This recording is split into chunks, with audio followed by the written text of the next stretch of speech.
Buon pomeriggio a tutti e benvenuti a questo Tolkien Reading Day online organizzato da Sarda. Sarda è la comunità isolana per lo studio e la divulgazione delle opere di Tolkien in Sardegna, anche attraverso l'uso del sardo in quanto lingua dotata di una sua dignità. Io sono Elena Sanna, cofondatrice di Sarda e fondatrice del gruppo tolkieniano cagliaritano Gli Erardi di Alqualonde, di cui adesso vi presento i membri: Antonio Stessini, Caterina Solinas, sì, Florio Schiffo e Michela Trois. Sarda è nata grazie alla nostra unione con il gruppo tolkieniano sassarese Eredi di Numenor. Entrambi i gruppi si riuniscono mensilmente e indipendentemente per parlare del professore di Oxford e delle sue opere, e se volete unirvi a noi non avete che collegarvi ai gruppi Facebook che, se non conoscete già, poi scriverò nella chat. Oltre a questi eventi, Sarda organizza anche eventi di divulgazione e anche eventi più ludici come questo, per esempio, seguono il calendario tolkieniano, quindi il Tolkien Toast il 3 gennaio, l'Hobbit Day il 22 settembre e altri. Il Tolkien Reading Day è la data che è stata scelta a livello globale per celebrare le opere del professore. Si è scelta questa data il 25 marzo perché, secondo il calendario dato nelle appendici del Signore degli Anelli, è la data in cui Sauron venne sconfitto. Quindi ogni anno in tutto il mondo, in questa data, i gruppi di appassionati si riuniscono per leggere i brani preferiti e discuterne. Questo di oggi sarà un evento informale in cui ognuno di voi è invitato a condividere brani e a leggerli con noi, eventualmente, se volete, anche dicendoci perché li avete scelti. Però per rompere il ghiaccio cominceremo noi. Come sapete, come abbiamo indicato nella descrizione dell'evento, ogni anno la Tolkien Society dà un tema a cui ispirarsi per le letture, scusate, e il tema di quest'anno è speranza e coraggio. Però se avete scelto brani con un altro tema, va bene lo stesso, no? Li leggiamo comunque, non c'è problema. Speranza e coraggio è un doppio tema che ci tocca profondamente in questo periodo così difficile, ed è un doppio tema che viene toccato in tutto il leggendarium di Tolkien. E non potrebbe essere altrimenti, visto che Tolkien visse il trauma della Prima Guerra Mondiale e scampò per un soffio alla morte, e soltanto la febbre di trincea lo salvò dal disastro della battaglia della Somma. Quindi la guerra gli tolse anche molti amici, i suoi amici più cari, gli amici dell'università, gli amici con cui aveva fondato il suo primo gruppo letterario, la TCBS. Per questo Tolkien fa parte del gruppo dei cosiddetti autori traumatizzati dalla Prima Guerra Mondiale, cioè gli autori che vissero la guerra e ne denunciano gli orrori. Quello post-bellico è anche il primo periodo in cui si inizia a parlare di trauma, di stress post-traumatico, chiamato all'epoca shell shock o shock da combattimento, cioè l'idea che lo stress prolungato associato al combattimento potesse letteralmente far impazzire i soldati. E secondo molti studi recenti c'è anche il rischio diffuso di vivere in modo traumatico la situazione pandemica odierna, manifestando proprio il cosiddetto disturbo post-traumatico da stress. Per questo la scelta del tema di quest'anno da parte della Tolkien Society è particolarmente tristemente azzeccata, perché pur se nel nostro piccolo, pur se non siamo in guerra, noi stiamo vivendo un periodo storico dagli effetti traumatici a lungo termine, e dunque c'è bisogno nei nostri tempi di parlare di speranza e di coraggio, coraggio e speranza di fronte alle avversità. Tolkien nelle sue opere rappresenta la lunga sconfitta, come la chiama Galadriel, il lento declino da uno stato di grazia con la progressiva perdita di quanto è bello nel mondo. Gli elfi se ne vanno a poco lasciando soltanto gli uomini. La guerra è vinta, ma si perde sempre di più e si ha nostalgia di quello che non c'è da tempo, eppure la bellezza esiste ancora. Spesso nelle sue opere ci sono momenti in cui i personaggi si potrebbero facilmente lasciare andare alla disperazione, ma la speranza e il coraggio permangono, anche di fronte alla morte e alla certezza della sconfitta nei momenti più bui. E allora noi leggiamo questi passi per ricordare con Tolkien e grazie a Tolkien che, come dice Aldir nel capitolo Lothlórien, nella Compagnia dell'Anello, il mondo è senz'altro pieno di pericoli e molti sono i luoghi oscuri, ma ci sono ancora tante cose belle, e pur se in tutti i paesi l'amore ora si mescola al dolore, forse cresce più forte. Ok, ho finito, possiamo cominciare con Michela. Buon pomeriggio a tutti. Allora, io ho scelto di leggere per oggi il capitolo del Fosso di Helm dalle due torri del Signore degli Anelli, ovviamente non tutto il capitolo, ma soltanto un passo, in cui in particolare mi ha sempre colpito il dialogo tra Aragorn e Theoden, mentre vengono assediati dagli Uruk-hai, e diciamo che le speranze sono ai minimi termini, eppure allo stesso tempo questi due personaggi continuano a sperare, ovviamente positivamente, insomma, dimostrano il loro coraggio. Ok, allora inizio. Aragorn entrò nella fortezza. Lì apprese costernato che Eomer non aveva raggiunto il Tromatorione. No, non è ritornato alla roccia, disse uno degli uomini dell'Ovespalda. Lo vidi l'ultima volta intento a radunare soldati che combattessero con lui all'imboccatura del fosso. Vi erano anche Gambling e il nano, ma non riuscì a raggiungerli. Aragorn attraversò il cortile interno e salì in un'alta stanza nella torre.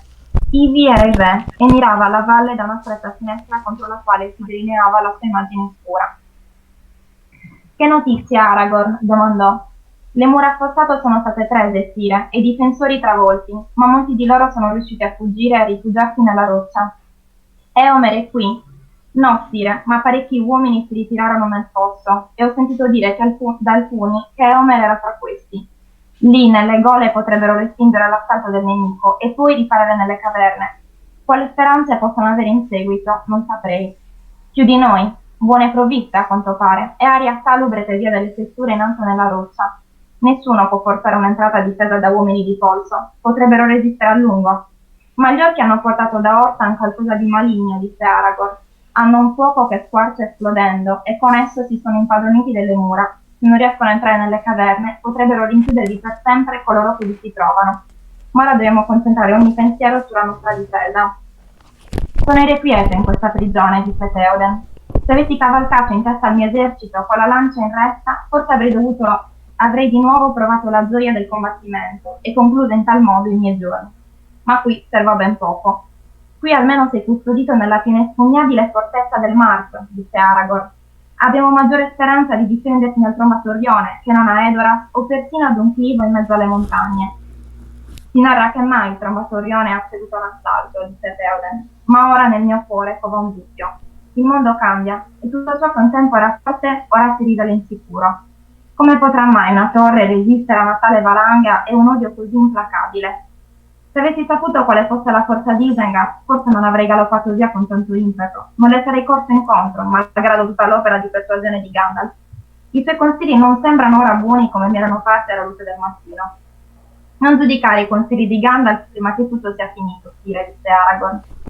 La fine non tarderà molto, disse il re, ma non voglio finire qui, intrappolato come un vecchio tasso. Nel cortile interno ci attendono nei vetrino, Assufel e i cavalli della guardia. Quando giungerà l'alba, dirò ai miei uomini di suonare il corno di Helm e cavalcherò in avanti. Galopperai allora al mio fianco, figlio di Arathorn? Forse riusciremo ad aprirci un varco o a morire di una morte degna di un poema. Se sopravviverà qualcuno per cantare le nostre gesta. Galopperò al tuo fianco, rispose Aragorn.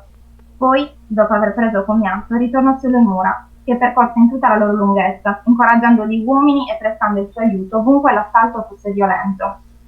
Legolas lo seguiva. Vampate di fiamme si innalzavano da sotto la cinta mentre le pietre tremavano. Ramponi vennero lanciati all'interno e scale poggiate al parapetto. Ripetutamente gli orchi misero piede sulle mura esterne e ogni volta i difensori li scaraventarono indietro. Allora, il prossimo che legge dovrebbe essere Antonio. Se qualcuno vuole fare riflessioni sul brano che ha letto Michela, naturalmente liberissimo. Molto bello come brano scelto. Complimenti, Miki. Anche nel Sì, film è infatti. una delle parti veramente che secondo me hanno reso veramente, veramente tanto bene.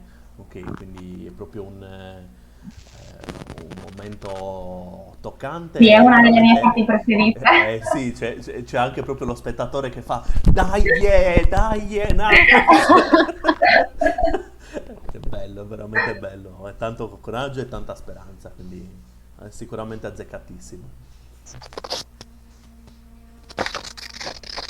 Ok, allora. Allora, io invece il brano ok. che ho scelto io è l'incoronazione di Re Elessar. Ok, l'ho scelto perché come dire, a livello di speranza credo che sia molto significativo. Da qui in poi, come dire, c'è una nuova era, l'era degli uomini, tutto cambia, ci sono moltissimi cambiamenti, c'è finalmente un re, quindi a livello di è finito, è sconfitto, il nemico è stato abbattuto, quindi a livello di speranza è per me molto emblematico. Di coraggio in questo singolo momento non è un esempio di coraggio evidente, ma è un momento frutto di tanto coraggio, frutto appunto del coraggio di hobbit, di uomini, di elfi uniti contro un nemico, ok? Quindi per un qualche cosa di bello e grande. Quindi diciamo che unisce appunto questi due aspetti che sono stati dati come tema. Finalmente, una sera dall'alto delle mura si poterono vedere i padiglioni nel campo e delle luci ardere tutta la notte, mentre gli uomini attendevano desti l'alba. E quando il sole si alzò nel limpido mattino sopra i monti a oriente, non più sormontati dalle nubi, allora squillarono tutte le campane, e gli stendardi sventolarono, e in cima alla torre bianca della cittadella il vessillo dei sovrintendenti, argento luminoso come neve al sole, senza figure né simboli, fu innalzato per l'ultima volta su Gondor. Ora i capitani dell'Ovest condussero il loro esercito verso la città, e la gente guardò arrivare una fila dopo l'altra, scintillante e sfavillante nel sole sorgente come argento puro. Giunsero così al viale del cancello e si fermarono a un paio di centinaia di passi dalle mura. Poiché il cancello non era ancora stato ricostruito, era stata collocata una barriera attraverso l'ingresso della città, guardata da uomini con uniformi nere e argento e lunghe spade sguainate. Innanzi alla barriera erano Faramir, il sovrintendente, Urin, custode delle chiavi, altri capitani di Gondor ed Ama Ewen di Rohan, con Elflem il maresciallo e molti cavalieri del Mark. Ed ambedue i lati del cancello vi era una grande calca di gente in vestiti multicolori e ghirlande di fiori. Vi era quindi uno spazio vuoto davanti alle mura di Minas Tirith, circondato da tutte le parti dei cavalieri e dei soldati di Gondor e di Rohan, e dalla gente della città e di ogni altra parte del paese. Tutti tacquero quando dalle file dell'esercito v'erano avanti i Dúnedain, vestiti d'argento e di grigio, e primo, innanzi a tutti, lento e maestoso, Sire Aragorn. Portava una cotta di maglia nera con cinta d'argento e lungo manto bianco, candido, fermato al collo da un grande gioiello verde, che brillava da lontano. Ma in capo non portava nulla. Aveva solo sulla fronte una stella montata su un esile filo d'argento. Con lui erano Eomer di Rohan e il principe Imrail e Gandalf vestito tutto di bianco, e 4 piccole figure, che molti si meravigliarono di vedere. «No, cugina, non sono bambini», disse Irotheth al suo parente Imoth Melui, che era in piedi accanto a lei. «Sono dei Periani, della lontana terra dei mezzuomini, e dicono che siano principi di grande fama. Io so tutto, perché ne avevo uno da curare nelle case. Sono piccoli, ma valorosi. Pensa, cugina, uno di essi è andato nella Terra Nera, solo col suo scudiero, e ha combattuto contro l'oscuro Sire, appiccando il fuoco alla sua torre. O almeno queste sono le voci che corrono in città. Sarà quello che cammina insieme con la nostra gemma elfica. Pare che siano cari amici. E il Sire gemma elfica è davvero una meraviglia. Certo, piuttosto duro quando parla, ma diciamo noi ha un cuore d'oro e mani che sanno guarire. Le mani di un re sono mani di guaritore, dissi, e fu così che si scoprì tutto. E Mithrandir mi disse: Irotheth, la gente ricorderà a lungo le tue parole. Ma Irotheth non poté continuare a istruire la sua parente venuta dalla campagna, perché una tromba squillò, seguita da un assoluto silenzio. Allora dal cancello avanzarono Faramir con Urim delle chiavi e nessun altro, salvo 4 uomini vestiti con l'uniforme della cittadella, che portavano una cassetta di lebroten nero, con rifiniture d'argento. Faramir si incontrò con Aragorn al centro dello spiazzo, si inginocchiò e disse: «L'ultimo sovrintendente di Gondor chiede il permesso di dimettersi dal suo incarico», e gli porse un bastone bianco. Ma Aragorn prese il bastone e lo restituì dicendo: «L'incarico non è finito e sarà tuo e dei tuoi eredi finché durerà la mia stirpe. Fa ora ciò che compete al tuo incarico». Allora Faramir si levò in piedi e parlò con voce chiara: «Uomini di Gondor, ascoltate ora il sovrintendente di questo reame.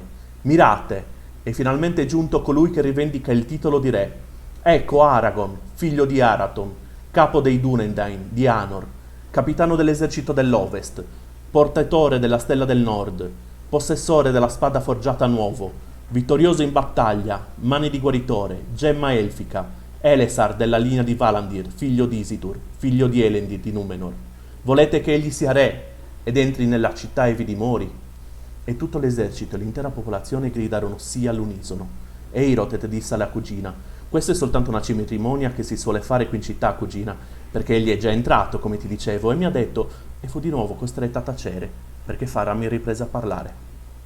Uomini di Gondor, gli eruditi dicono che era antica consuetudine che il re ricevesse la corona dal padre prima che questi morisse, ma se ciò non era possibile, egli stesso doveva recarsi nella tomba del padre e prenderla dalle sue mani, ma poiché adesso è necessario procedere diversamente, con la mia autorità di sovrintendente ho qui portato da Rath-Dinen la corona di Eanor, l'ultimo re, i cui giorni passarono ai tempi dei nostri lontani avi. Allora le guardie fecero un passo avanti e Faramir aprì la cassetta e mostrò l'antica corona. La forma era quella degli elmi delle guardie della cittadella, ma era più alta e interamente bianca, e i suoi ali e i lati erano fatti di perle d'argento, simili alle ani dei gabbiani, poiché era l'emblema dei re venuti dal mare. E le 7 gemme di diamante erano incastonate nella corona, e in centro brillava un'unica pietra, la cui luce avvampava come fiamma.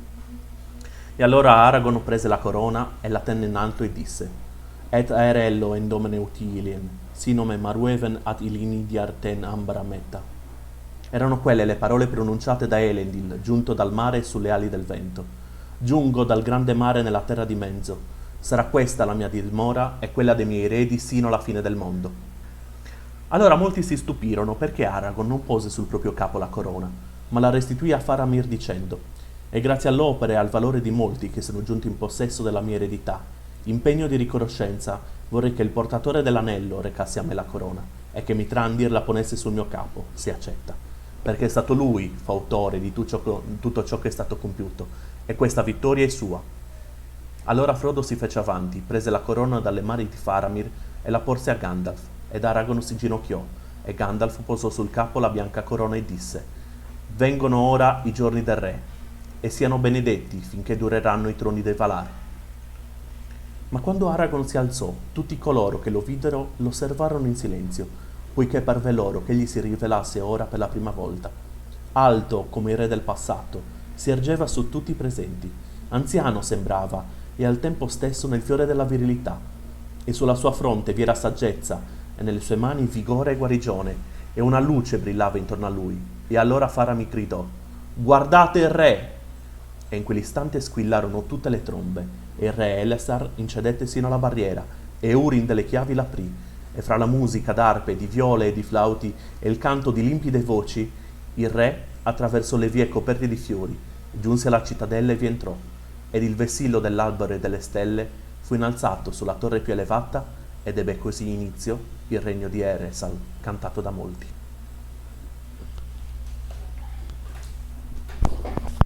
Grazie Antonio, un brano bellissimo. Qualcuno vuole dire qualcosa? I momenti più alti, più commoventi per me, per quanto riguarda il Signore degli Anelli, ogni volta mi si commuovo. Stamattina ho tradotto la frase che dice Gandalf in sardo, non so se l'avete vista sulla pagina, se vi fa piacere ve la posso leggere, così sentite anche la pronuncia. Sì, dai. Allora, la frase è: vengano ora i giorni del re e siano benedetti finché dureranno i giorni dei Valar. Io l'ho tradotta così: chi benzana l'omosa diese su re, e siana beneittasa, fino a chi a barren esatronas e so Valar. Grazie. No, infatti volevo dire di Ioret, che vero, per me Ioret. merita uno spin-off a parte. È un personaggio Vero, meraviglioso. Vero, vero. Tipo una pagina e mezzo, ma cioè veramente. Sì, È sì. sempre Gondor nel personaggio di Iore. Noi Sì. siamo Iore. E poi se vedi è il pezzo che ha letto Antonio, che è bellissimo perché effettivamente in realtà c'è un sacco di speranza e coraggio, perché te esci da un dolore, dalla guerra e tutto, ti affidi a una nuova speranza, però ci vuole coraggio anche per quello. E quindi secondo me ha scelto bene. E poi E fa anche ridere perché c'è Yoret che lì sembra che è lei che ha scoperto tutto, e quindi dice, ma che Freddy? Beh, però allo stesso tempo è veramente bello, quindi grande Antonio, bravissimo. Grazie. Ok, grazie Antonio. E adesso tocca a Caterina. Aiuto.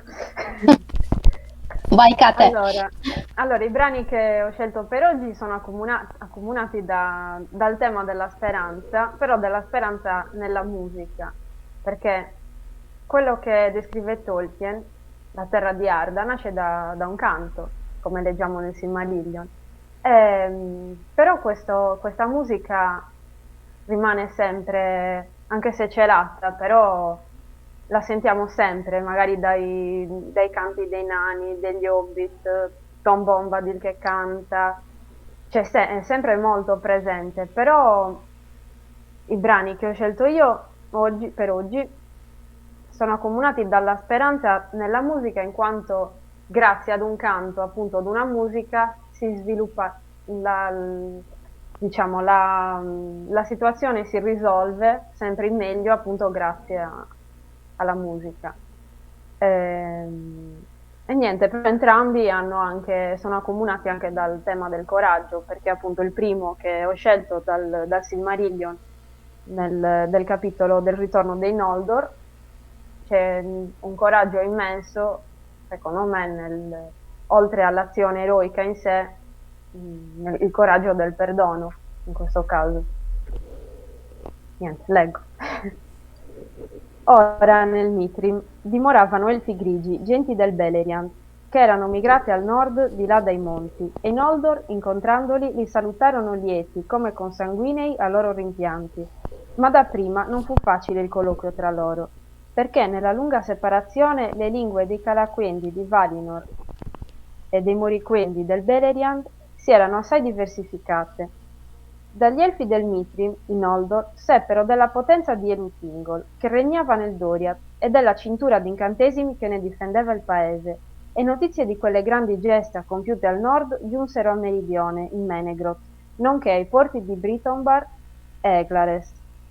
E allora tutti gli elfi del Beleriand si colmarono di meraviglia e speranza per la comparsa dei loro forti consanguinei, tornati dall'ovest di loro spontanea volontà, proprio nell'ora del maggiore bisogno, e dapprima credettero per certo che fossero emissari dei Valar, giunti per affrancarli.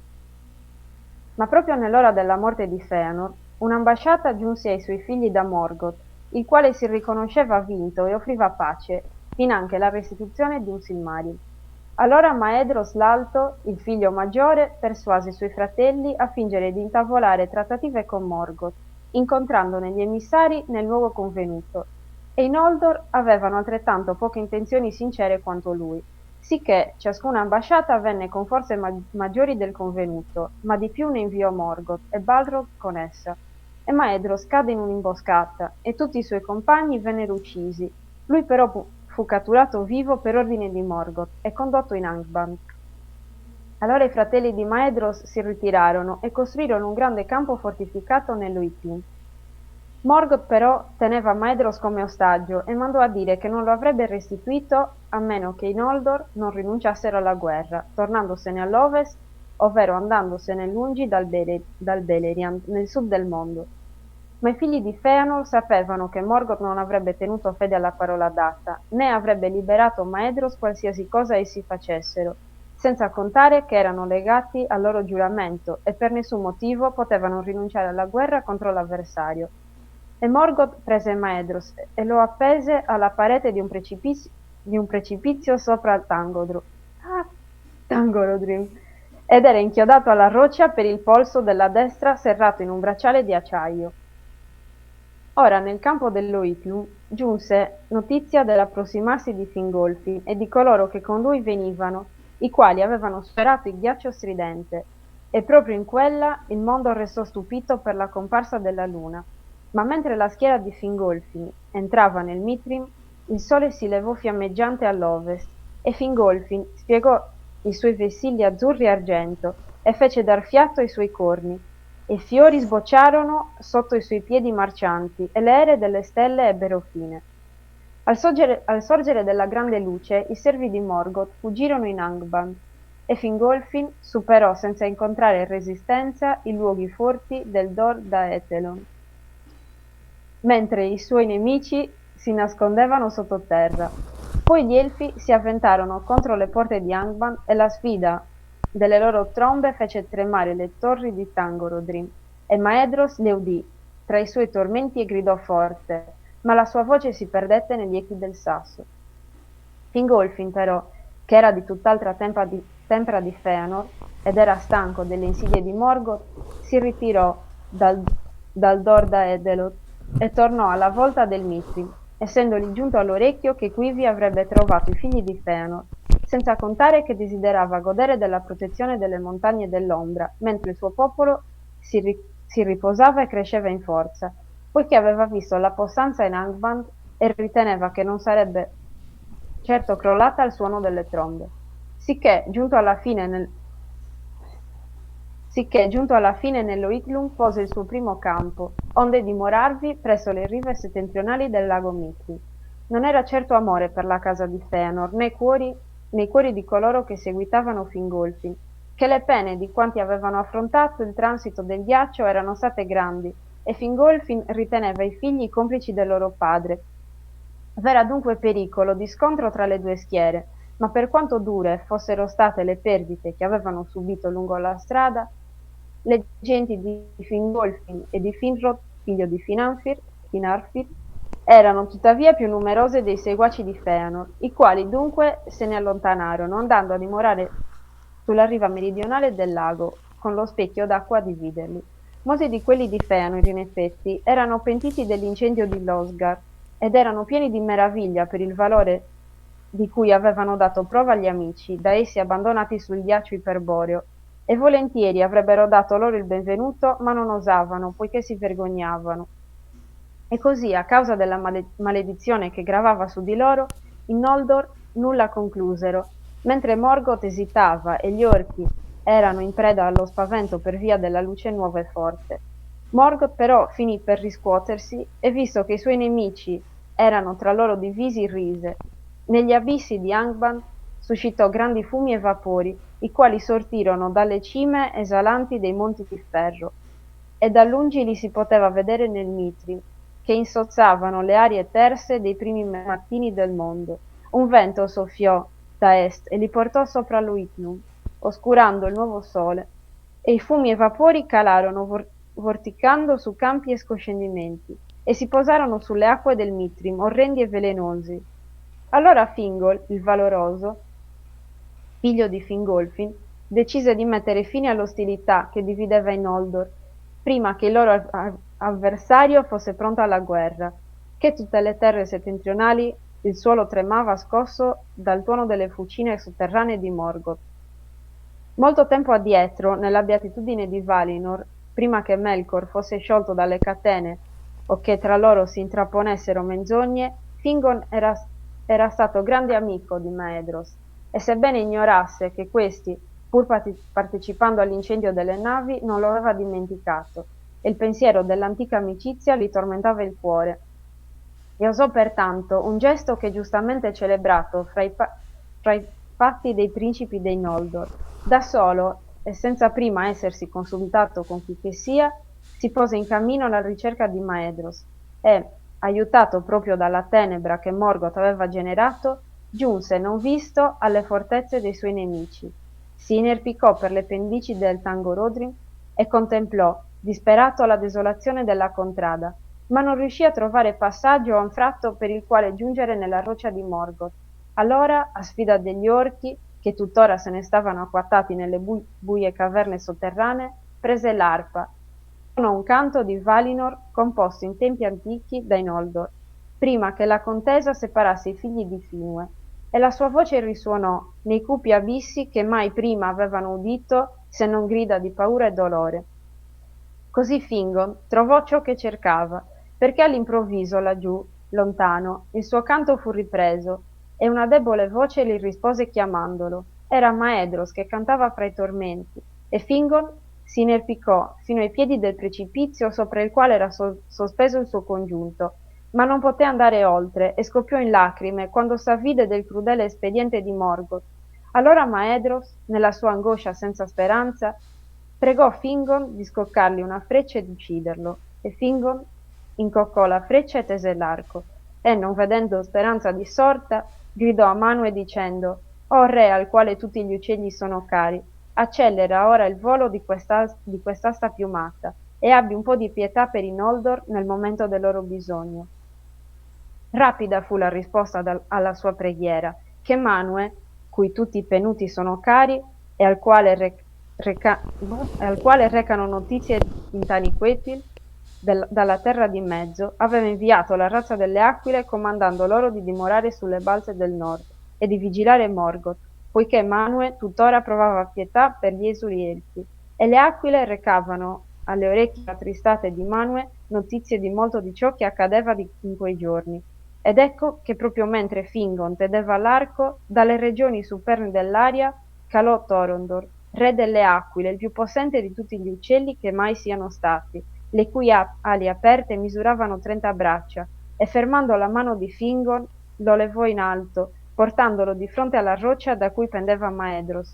Fingon però non riuscì a liberarne il polso dal vincolo forgiato dagli inferi che lo tenevano prigioniero, né a spezzarlo o a svellerlo dal sasso. E ancora una volta allora Maedhros nel suo dolore lo implorò di ucciderlo. Fingon però gli tagliò la mano sopra il polso e Torondor li riportò entrambi al Mithrin.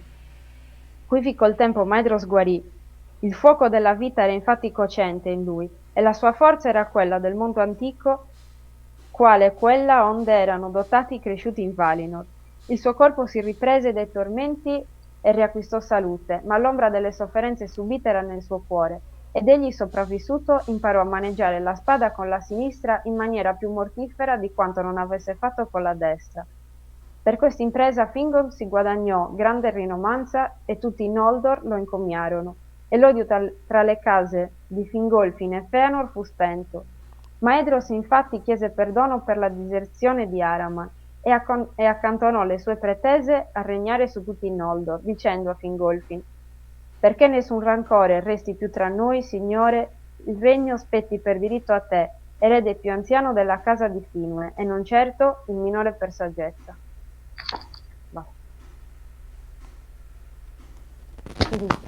Grazie Caterina, questo è uno dei miei... Vai. No, comunque anche qua è presente, coraggio ovviamente di perdonare un'azione del genere, da quella appunto fatta da Fëanor e i suoi figli, e poi la speranza nella musica che appunto grazie al suo canto e alla sua arpa ritrova Maedhros. Sì, infatti. Qualcuno voleva dire qualcosa? Questo è l'altro pezzo che avrei voluto leggere, sono stato indeciso fino in fondo fra questo e invece quello che leggerò. Quindi Okay. no, mi piace un bel po' questo pezzo. In realtà c'è questa speranza che poi si perde, perché uno vede l'inizio, no? Dice, cavolo, Fingon e Maedhros sono uniti, chissà, forse le cose cambieranno, poi gli altri fratelli, eccetera, e niente. Quindi è anche molto, come dire, commovente questa loro amicizia, perché poi è un gesto isolato e quindi ti commuove un bel po', secondo me. Bello, bello, veramente. Sì, è uno dei brani migliori. Anch'io in effetti a un certo punto stavo per leggerlo, ma poi Caterina ha detto che voleva parlare di speranza e coraggio nella musica, quindi... Invece, allora tocca a me, sì.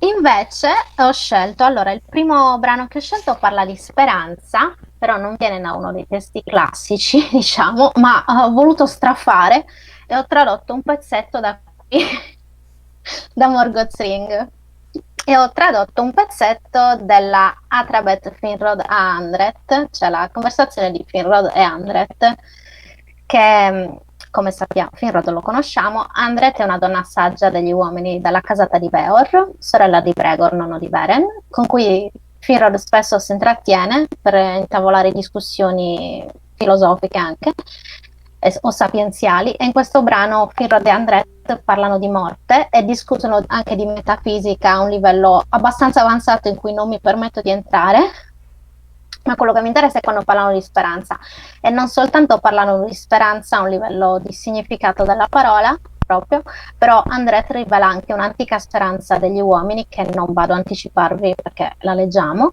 e questa speranza è direttamente collegata a un'antica colpa degli uomini, che gli uomini si autoattribuiscono in realtà, secondo cui loro inizialmente non morivano, ma erano come gli elfi, e la morte è stata loro imposta perché furono indotti con l'inganno ad adorare Morgoth. E allora leggo questo brano, che spero non sia troppo lungo, non dovrebbe esserlo. Andret dice: ahimè, signore, che si deve mai fare dunque? Perché noi parliamo come se queste cose già fossero, o come se dovessero sicuramente essere. Ma gli uomini sono stati umiliati e il loro potere è stato loro sottratto. Noi non cerchiamo nessuna arda risanata, l'oscurità si stende davanti a noi e invano tentiamo di scrutarvi. Se è con il nostro aiuto che dovevano essere preparate le vostre dimore eterne, esso non lo saranno più. Non avete dunque nessuna speranza? Chiese Finrod. Cos'è la speranza? Disse Andret. Un'aspettativa di bene che, per quanto incerta, ha qualche fondamento in ciò che si conosce? Allora non ne abbiamo. Quella è una cosa che gli uomini chiamano speranza, disse Finrod. Noi la chiamiamo Amdir, alzare lo sguardo. Ma ve n'è un'altra, dalle fondamenta più profonde. La chiamiamo Estel, fiducia. Essa non è sconfitta dagli eventi del mondo, poiché non giunge dall'esperienza, ma dalla nostra natura ed essenza. Se davvero siamo Eruin, figli dell'Uno, allora egli non sopporterà d'essere privato di ciò che gli appartiene, da nessun nemico e nemmeno da noi stessi. E questo è il fondamento ultimo dell'Estel, che manteniamo anche quando contempliamo la fine. Di tutti i suoi disegni, il risultato finale deve essere per la gioia dei suoi figli. Non avete Amdir, voi dite. Non dimora in voi neanche Estel? Forse, disse Andret, ma no, non percepite che è parte della nostra ferita il fatto che Estel vacilli, le fondamenta scosse?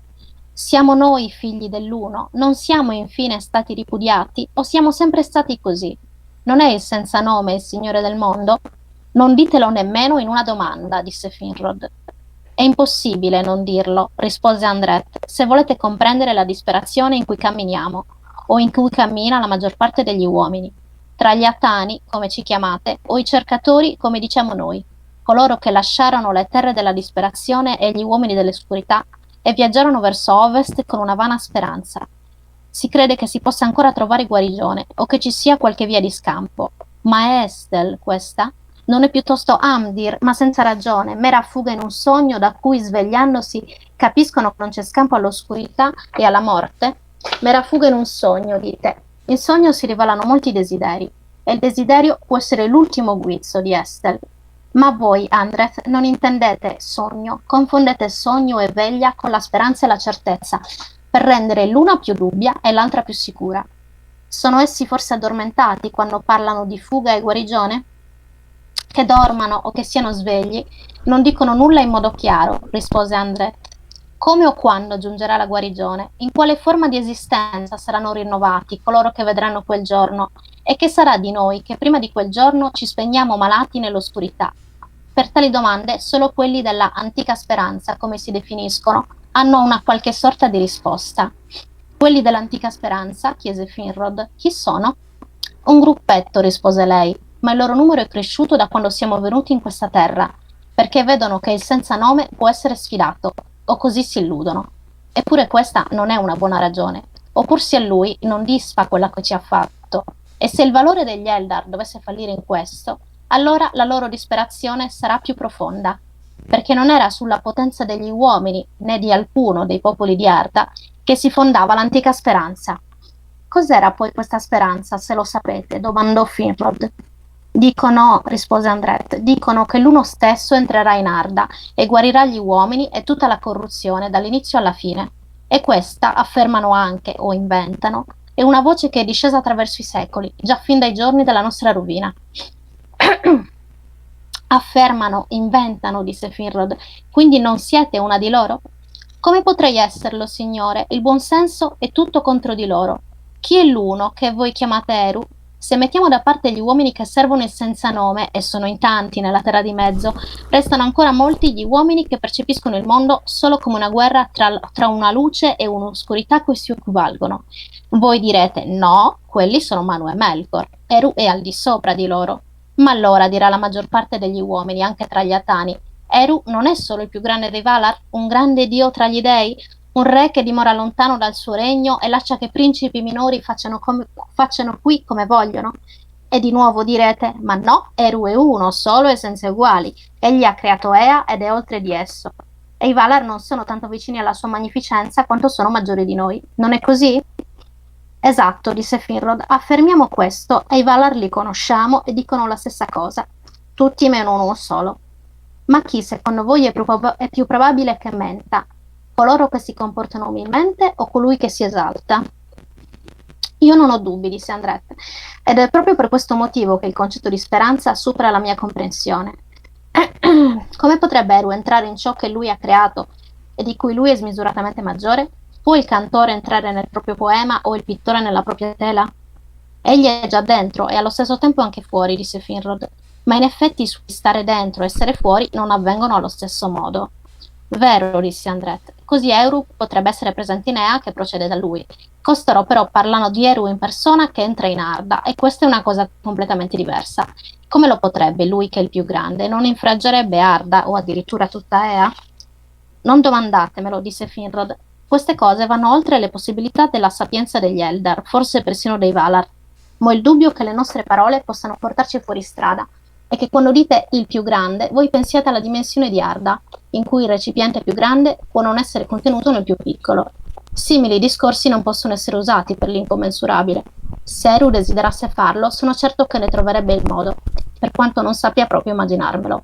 Perché, per come la vedo io, anche se lui in persona dovesse entrare in Arda, dovrebbe allo stesso tempo restare quello che è, il creatore esterno. Eppure, Andret, per parlare con umiltà, non riesco a immaginare in quale altro modo questa guarigione potrebbe essere raggiunta, dal momento che Eru non permetterà sicuramente che il Melkor pieghi il mondo alla propria volontà e giunga infine a trionfare, poiché non esiste un potere concepibile maggiore di Melkor salvo il solo Eru stesso. Pertanto egli, se non vorrà cedere la propria opera a Melkor e lasciargliene il predominio, dovrà di persona entrare in Arda per soggiogarlo. E ancora, quando pure Melkor, o il Morgoth che è diventato, potesse in qualche altro modo essere abbattuto o scacciato da Arda, la sua ombra resterebbe, perciò il male che egli ha prodotto e sparso, al pari di seme, continuerebbe ad accrescersi e moltiplicarsi. Ritengo che, se mai si troverà un rimedio a questo, prima che tutto finisca, sia esso una nuova luce da opporre all'ombra o una cura per la piaga, esso dovrà venire da lì fuori. Dunque, signore, disse Andret, alzando meravigliata lo sguardo, voi credete in questa speranza? Non chiedetemelo ancora, rispose lui, perché la sento ancora come una notizia bizzarra giunta da lontano. Mai ai Quendi si era parlato di una simile speranza, che è stata consegnata a voi solamente. Eppure, attraverso di voi, ora noi possiamo ascoltarla e sollevare i nostri cuori. Insomma, questo brano io lo trovo interessante e adatto a questa giornata per due motivi. Uno è la differenziazione fra le due definizioni di speranza, perché Andret ci dice che gli uomini non hanno nessuna speranza.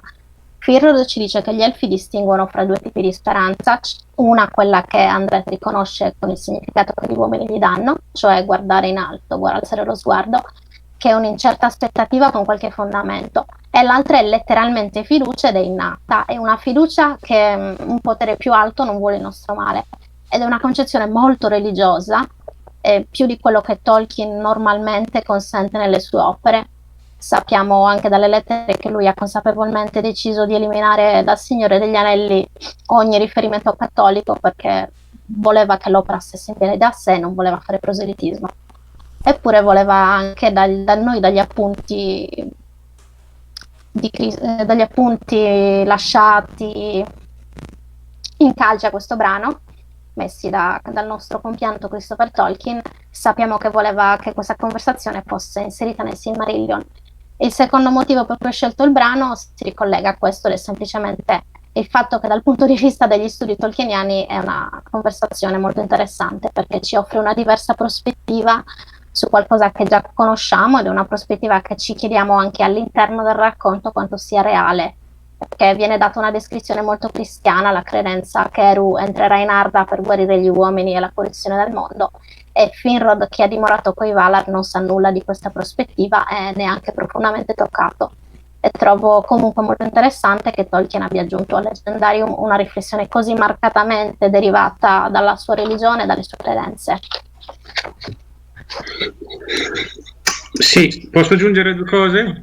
Sì, Uno è che veramente ti faccio tanti applausi perché hai scelto una delle storie che amo di più, che secondo me, se fosse pubblicata in Italia, farebbe cambiare per molte persone l'idea che hanno di Tolkien, sinceramente, ma non tanto Sì. sul discorso religioso, tanto sul discorso di approfondire alcune cose, per capire che è molto più variegato di quello che pensa. sì, infatti. E questo brano, tra l'altro, lui faceva di mettere il Silmarillion, e il fatto che manchi è una grande mancanza, perché il finale di questo fatto fa capire Beren e Lúthien 100 volte di più, perché viene fuori, io non vorrei spoilerare, ma tanto ormai l'ho detto. Dillo.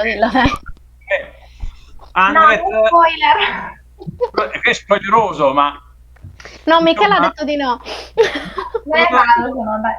Come no? Sì. lo volete? Ok. Insomma, Andret ha avuto, diciamo, un sentimento per uno dei fratelli di Finrod. Sì. E il fratello di Finrod, a differenza di Lúthien, non ha voluto entrare in rapporto col mondo degli uomini. E quindi la scelta di Lúthien, secondo me, è ancora più dirompente. Sì, In questo modo. esattamente. Tutto qua. E proprio nel finale, quando l'ho letto la prima volta, sono saltato su dalla sedia, devo dire. Sì, in effetti sì, anche perché è messo così quasi en passant che uno magari neanche ci pensa. Esatto. Sì. Ok, allora tocca a Florio. Sì, eccomi. Intanto saluto tutti. Ciao, Flo. Dunque io per questa giornata ho scelto un brano classico perché effettivamente è bene che venga ricordata la ragione per cui appunto si festeggia il Tolkien Reading Day, e non solo diciamo parlandone come ha fatto all'inizio Elena nell'introduzione, ma anche proprio leggendo quello che Tolkien scriveva nel Signore degli Anelli sul momento della caduta di Sauron, dal punto di vista appunto di Gondor. Quindi leggerò due parti del capitolo che si intitola Il campo di Cormallen del Ritorno del Re, ed ecco, vedremo in queste due parti fondamentalmente quello che è il tema della giornata, cioè sia la speranza che viene proprio citata nel testo, la speranza prima della caduta di Sauron che si potesse vincere, che il coraggio dei capitani di Gondor che sfidano Sauron nel suo dominio.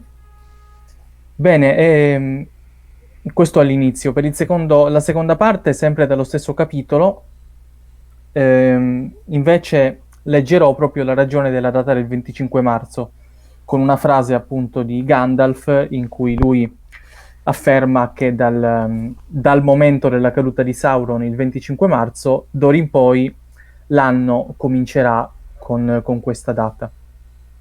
Bene. Su tutte le colline circostanti infuriavano gli eserciti di Mordor. I capitani dell'Ovest venivano sommersi da flutti sempre più impetuosi. Il sole ardeva rosso, e sotto le ali dei Nazgûl le ombre della morte si proiettavano nere sulla terra. Aragorn si ergeva accanto al suo vessillo, silenzioso e severo, come perduto nel ricordo di cose remote o distanti, ma i suoi occhi brillavano come le stelle che sfavillano con maggiore intensità a mano che la notte si infittisce. In cima al colle era Gandalf, bianco e freddo, e nessun'ombra cadeva su di lui. L'assalto di Mordor irruppe come un'immensa ondata sulle colline assediate, e le voci ruggivano come una marea che sale fra boati e fragore. Come se ai suoi occhi fosse improvvisamente apparsa una visione, Gandalf trasalì. Si voltò a guardare verso nord, dove i cieli erano limpidi e pallidi. Poi alzò le mani e gridò con voce possente che sovrastava ogni altro rumore: «Arrivano le aquile!» E molte voci gli risposero gridando: «Arrivano le aquile! Arrivano le aquile!» Gli eserciti di Mordor levarono gli occhi, domandandosi che cosa significasse. Arrivò Gwair, il re dei venti, e Landrovar, suo fratello, la più grande di tutte le aquile del nord, il più potente dei discendenti del vecchio Torondor, che costruì i suoi nidi sulle inaccessibili vette dei monti circondanti quando la Terra di Mezzo era giovane.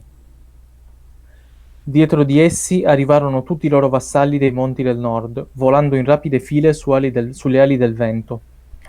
Puntarono dritti sui Nazgûl, emergendo all'improvviso dalle zone alte dell'aria, e il turbinio delle loro immense ali fu come una tormenta. Ma i Nazgûl si voltarono e fuggirono, scomparendo fra le ombre di Mordor, richiamati da un improvviso e terribile grido della Torre Oscura. E in quell'istante tutti gli eserciti di Mordor tremarono, il dubbio invase i loro cuori, il riso svanì, le loro mani esitarono, le loro membra cedettero.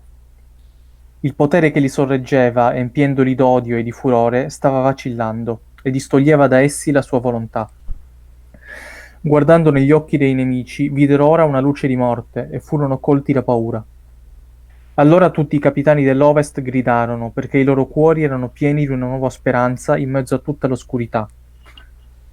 Dai colli assediati, i cavalieri di Gondor e di Rohan, Dúnedain del Nord, compagnie di spietati guerrieri, si precipitarono in file compatte sugli avversari esitanti, aprendosi un varco con la punta delle loro spade infallibili.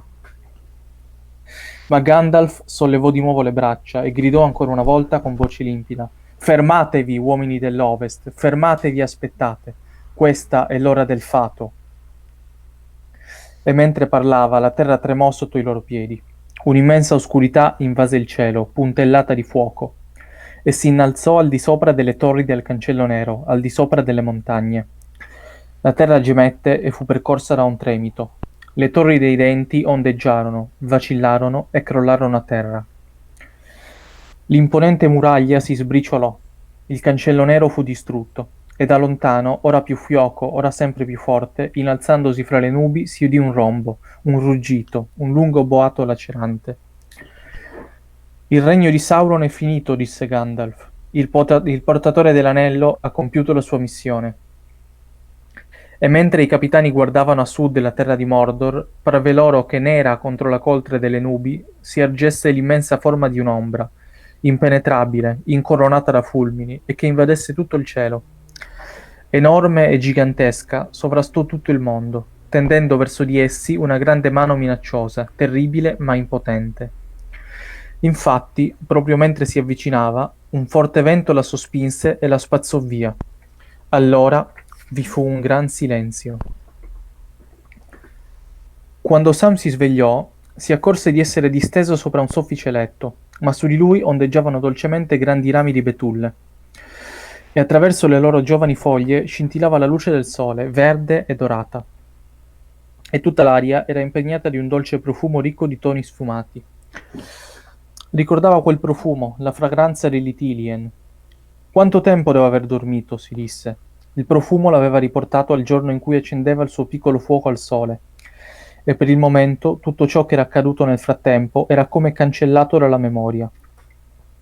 Stiracchiò le membra e trasse un profondo respiro. «Che sogno terribile ho fatto», mormorò. «Come sono contento di svegliarmi». Si mise a sedere e vide disteso accanto a sé Frodo, che dormiva tranquillamente, con una mano dietro la testa e l'altra posata sulla coperta. Era la mano destra e il terzo dito mancava. I ricordi tornarono vividi alla mente di Sam, ed egli gridò: «Non era un sogno, ma allora dove siamo?» E una voce parlò dolcemente dietro a lui: «Nelle terre di Tilien e sotto la custodia del re che vi attende». Dicendo ciò, Gandalf apparve innanzi a lui, vestito di bianco, e la sua barba scintillava come pura neve al luccicar del sole. «Ebbene, mastro Samvis, come ti senti?» disse. Ma Sam rimase stupito, con occhi e bocca spalancati, e per un attimo dallo stupore e dalla grande gioia non seppe rispondere.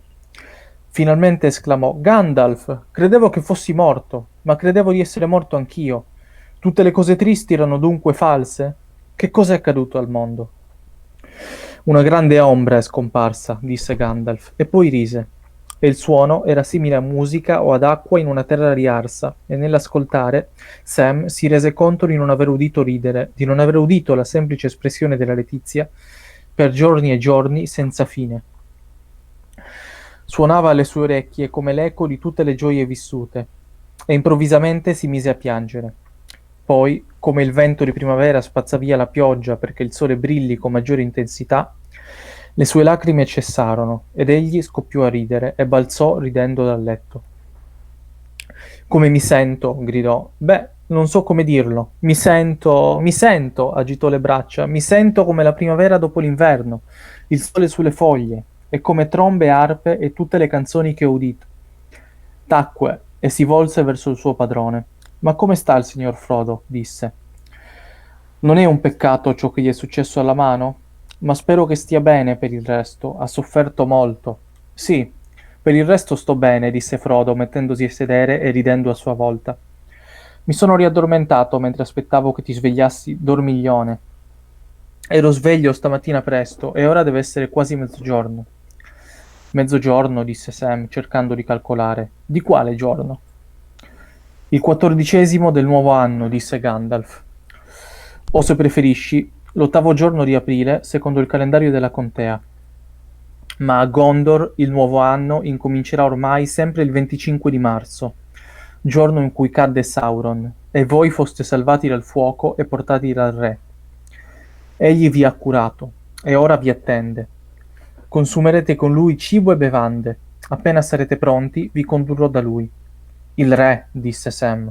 Quale re? E di che cosa? Il re di Gondor e sire delle terre occidentali, disse Gandalf. Egli ha ripreso tutto il suo antico reame. Presto cavalcherà alla sua incoronazione, ma aspetta voi. Che cosa indosseremo? Domandò Sam, perché non vedeva che le lacere vesti con le quali avevano viaggiato, piegate in terra accanto ai loro letti. Le vesti che avevate durante il viaggio a Mordor, disse Gandalf. Perfino quei panni degli orchi che indossasti nella Terra Nera verranno conservati, Frodo. Non vi sarebbero sete, né lini, né armature, né broccati degni di maggior onore. Ma forse più tardi troverò altri vestiti. Poi tese le mani, ed essi videro che da una di esse si sprigionava una luce. Che cos'hai in mano? Gridò Frodo. Possibile che sia... Sì! Vi ho portato i vostri 2 tesori. Sono stati trovati addosso a Sam quando foste salvati. I doni di Dama Galadriel. La tua fiala, Frodo, e la tua scatola, Sam. Sarete felici di riaverli di nuovo intatti. Ecco, questo era il brano. Bellissimo. Grazie, sì, bellissimo. Brividi.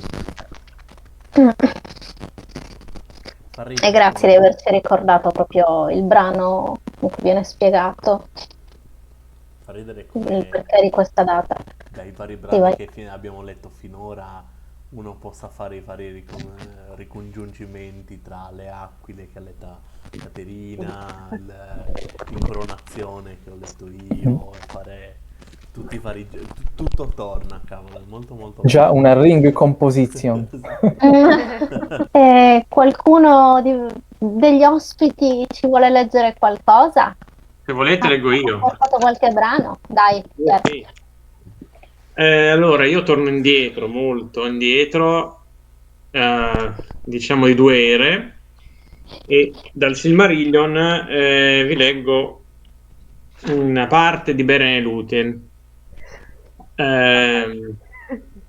Diciamo c'entra Sauron. Ecco, anche qui secondo me speranza e coraggio, perché la speranza di una donna che ha cambiato il mondo, quel mondo lo ha assolutamente cambiato con la sua scelta di diventare mortale, e si trova di fronte a un essere potentissimo, eppure sempre legandoci al discorso che di Caterina, il canto.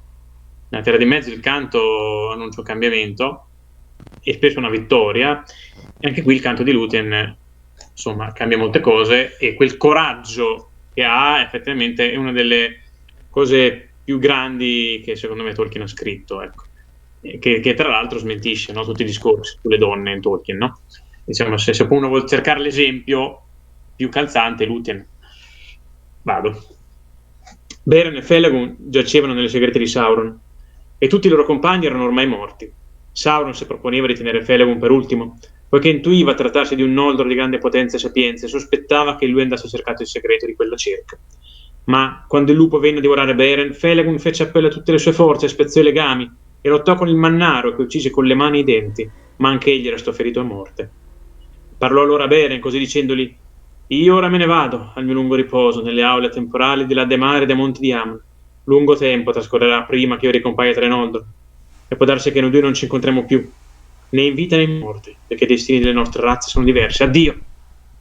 E così spirò nella terra di Thoringhauer, di cui egli stesso aveva costruito la grande torre. In tal modo, Re Finrod Felagund, il più nobile e più amato della casa di Fingve, mantenne il proprio giuramento. Beren però pianse disperato sul suo proprio corpo. Proprio in quell'ora giunse Lúthien, e stando sul ponte che conduceva all'isola di Sauron, intonò un canto che nessun muro di sasso poteva attutire. Beren lo udì e credette di sognare. Le stelle infatti splendevano sul suo capo, e tra gli alberi cantavano usignoli.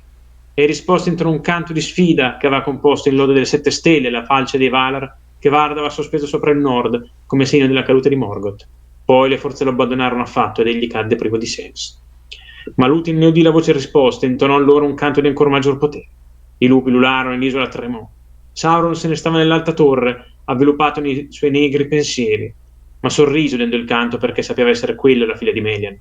La fama della bellezza di Lúthien e la meraviglia della sua voce si erano diffusi ben oltre Doret, e Sauron si propose di farla prigioniera e di darle in potere a Morgoth, perché grande sarebbe stato il riscatto che avrebbe avuto in cambio. Spiccò quindi un lupo al ponte, ma Huan lo spacciò in silenzio. Sauron ne mandò altre uno a uno, e uno a uno Huan li afferrò alla gola e li sgozzò. Sauron allora mandò Draugluin, una belva terribile, cresciuta nel male, signore e sire di lupi Mannar di Angband. Grande era la sua forza, e il duello tra Huan e Draugluin fu lungo e feroce. Alla fine però Draugluin volse le terghe, corse a rifugiarsi nella torre e crepò ai piedi di Sauron, ed esalando l'ultimo respiro disse al suo padrone: Huan è qui! Ora Sauron conosceva bene, come del resto tutti in quella terra, il destino del riservato del cane di Valinor, e pensò di dargli il complimento egli stesso. Assunse allora la forma di un lupo mannaro, il più forte che mai avesse scorazzato per il mondo, e avanzò per conquistare il ponte. Tale era l'orrore del suo sembiante che Huan arretrò con un balzo. Allora Sauron si avventò su Lúthien, la quale svenne di fronte alla crudele minaccia che gli avvampava negli occhi e i fetti di vapore che gli gelavano dalle fauci. Ma mentre Sauron si slanciava, Lúthien cadendo gli gettò sugli occhi una piega del suo scuro manto, e Sauron incespicò colto da momentanea sonnolenza. Huan allora balzò, ed ebbe luogo così la battaglia tra il cane e il lupo Sauron, e gli ululati ringhi risuonarono tra le colline, e le scolte sugli spade degli Ervetrin di là della valle li udirono da lungi e ne restarono sgomenti.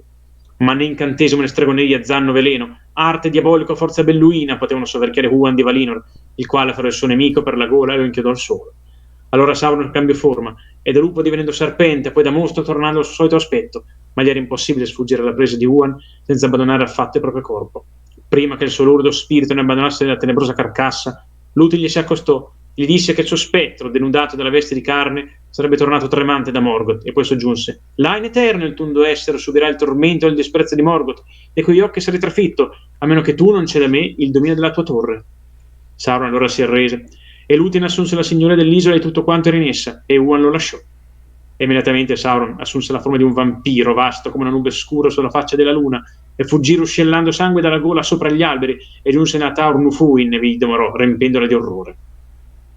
Allora Lúthien si stette sul ponte e annunciò la propria potestà, e fu sciolto l'incantesimo che legava pietre e pietre, i battenti delle porte crollarono, le mura s'aprirono, le segrete si scoperchiarono, e molti servi prigionieri ne uscirono, meravigliati e sgomenti, difendendosi dagli occhi della pallida luce lunare, perché a lungo erano vissuti nella tenebra di Sauron. Bene però non comparve. Huan e Lúthien si misero dunque a cercarlo per l'isola, e Lúthien lo trovò che piangeva accanto a Felagund. Così profondo era il suo dolore che se ne stava lì immobile e non udì il rumore dei passi di lei. Allora, credendolo già morto, lei lo strinse tra le braccia e sprofondò in un buio oblio. Beren però, riemergendo dalla luce della caverna dalla disperazione, la sollevò e tornarono a guardarsi a vicenda, e il giorno che si levava sopra le alture nere si illuminò. Seppellirono il corpo di Felagund sulla cima del colle dell'isola che era stata sua e che era tornata monda, e la vera tomba di Finrod, figlio di Finarfin, il più nobile di tutti i principi degli Elfi, restò inviolata finché la terra non fu cangiata e sconvolta, travolta da mari tempestosi. Ma Finrod si gira con Finarfin suo padre, sotto gli alberi di Eldama. Finito. Grazie, grazie. Bellissimo passo. Grazie anche per la lettura molto partecipata. Ispirata, direi. Vizio da scrittore, sai. Eh. No, è bello, secondo me ci sta a leggere così, se uno si esercita un po'. No, questo pezzo mi piace molto proprio perché secondo me è un po' il contraltare della caduta di Mordor, perché riguarda sempre Sauron, poi d'altronde.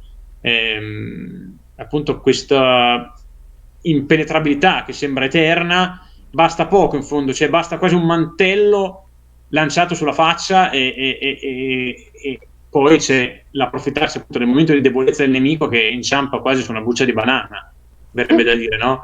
Cioè il nemico, che, come dice Gandalf, è più grande di quanto la paura lo faccia sembrare, forse. E quindi, ecco, cioè che a sconfiggere un nemico così grande non sia né un grande esercito né un grande guerriero, ma un cane e una donna che canta, credo sia meraviglioso. È proprio, cioè, qui si vede secondo me la grandezza di Tolkien, cioè gli essere andato oltre i cliché, oltre gli schemi. Quando si dice che lui parla di epica, sì, ma la sua epica è molto particolare, veramente tanto. Sì. Poi vabbè, il canto in Tolkien non è soltanto una donna che canta, ma ha tutto un suo, è un potere, però sì. Sì, è il potere, tra l'altro, momento primigenio, ovviamente, del canto dei Valar, cioè degli esattamente. Sì, esatto. Tra l'altro mi è piaciuto il brano anche perché hai scelto, volevi parlarci del coraggio di Lúthien, ma direi che anche il coraggio di Finrod nell'affrontare il lupo mare in quel momento non è da... No, infatti. Sia prima, perché c'è il pezzo prima in cui lui fa quel canto in cui esatto. vede se stesso e quindi, e poi questo resistere fino all'ultimo e salvare Beren dalla morte, e quindi questo giuramento. Esatto. Finrod è proprio il contraltare di Feanor, anche lui giura, ma il suo giuramento è tutta un'altra storia, insomma. Quindi sì. Grazie. Io Ciao. Io voglio leggere il momento più coraggioso di Beren, ma in inglese. Ok. Grazie. Grazie mille. I am very sorry, but I am crazy and I'm trying to learn Italian. I love Tolkien, so I'm trying to join as many meetings as I can. Then I'm going to join the Tolkien Society meeting in 2 hours.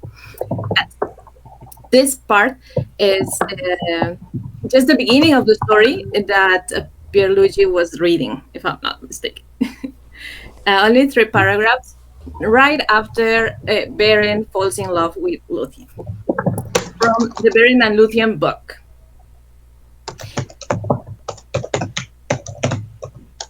When, however, Beren found himself before the king, he was abashed. And of the stateliness of Queen Gwendoline, he was in great awe. And behold, when the king said, "Who art thou that stumbled into my halls unbidden?" he had not to say. Tinuviel answered therefore for him, saying, "This is my father. This, my father, is Beren, a wanderer from beyond the hills, and he would learn to dance, as the elves of Arthanor can dance." And she laughed. But the king frowned when he heard whence Beren came, and he said, "Put away thy light words, my child, and say, has this wild elf of the shadows sought to thee any harm?" "Nay, father," said she, "and I think there is no evil in his heart at all. And be thou not harsh with him, unless thou desirest to see thy daughter Tinuviel weep. For more wonder has he at my dancing than any that I have known." Therefore said Tywelin now, "O Beren, son of the Noldoli, what dost thou desire of the elves of the wood, ere thou returnest whence thou camest?" So great was the amazed joy of Beren's heart when Tinuviel spake thus for him to her father, that his courage rose with him. and his adventurous spirit that had brought him out of Hisilome and over the mountains of Aron awoke again. And looking boldly upon Tynwelint, he said, "Why, O king, I desire thy daughter Tinuviel, for she is the fairest and most sweet of all maidens I have seen or dreamed of." Then was there a silence in the hall, save that Dairon laughed, and all who heard were astounded. But Tinuviel cast down her eyes, and the king, glancing at the wild and rugged aspect of Beren, burst also into laughter, whereat Beren flushed for shame, and Tinuviel's heart was sore for him. "Why, wed my Tinuviel, fairest of the maidens of the world, and become a prince of the woodland elves? 'Tis but a little boon for a stranger to ask," quoth Tynwelint. "Haply I may with right ask somewhat in return. Nothing great shall it be, a token only of thy esteem. Bring me a Silmaril from the crown of Melko, and that day Tinuviel weds thee, and she will." Then all in that place knew that the king treated the matter as an uncouth jest, having pity on the gnome, and they smiled, for the fame of the Silmarils of Feanor was now great throughout the world, and the Noldoli had told tales of them, and many that had escaped from Agamandi had seen them now blazing lustrous in the iron crown of Melko. Never did this crown leave his head, and he treasured those jewels as his eyes, and no one in the world, or Fae, or elf, or man, could hope ever to set finger even on them and live. This indeed did Beren know, and he guessed the meaning of their mocking smiles, and aflame with anger he cried, "Nay, but 'tis too small a gift to the father of so sweet a bride. Strange nonetheless seem to me the customs of the woodland elves, like to the rude laws of the folk of men, that thou shouldst name the gift unoffered, yet lo, I, Beren, a huntsman of the Noldoli, will fulfill thy small desire." And with that he burst from the hall while all stood astonished. But Tinuviel wept suddenly. "'Twas well done, O my father," she cried, "to send one to his death with thy sorry jesting, for now methinks he will attempt the deed, being maddened by thy scorn, and Melko will slay him, and none will look ever again with such love upon my dancing." Okay. Thank you. Grazie. Thank you. That was beautiful. Thank you. Gracias. Really Thank you very beautiful. much. Thank you. That's it. And why Well, did you choose this yeah. piece? Why? What feel you prove about this lecture Feeling. that you choose?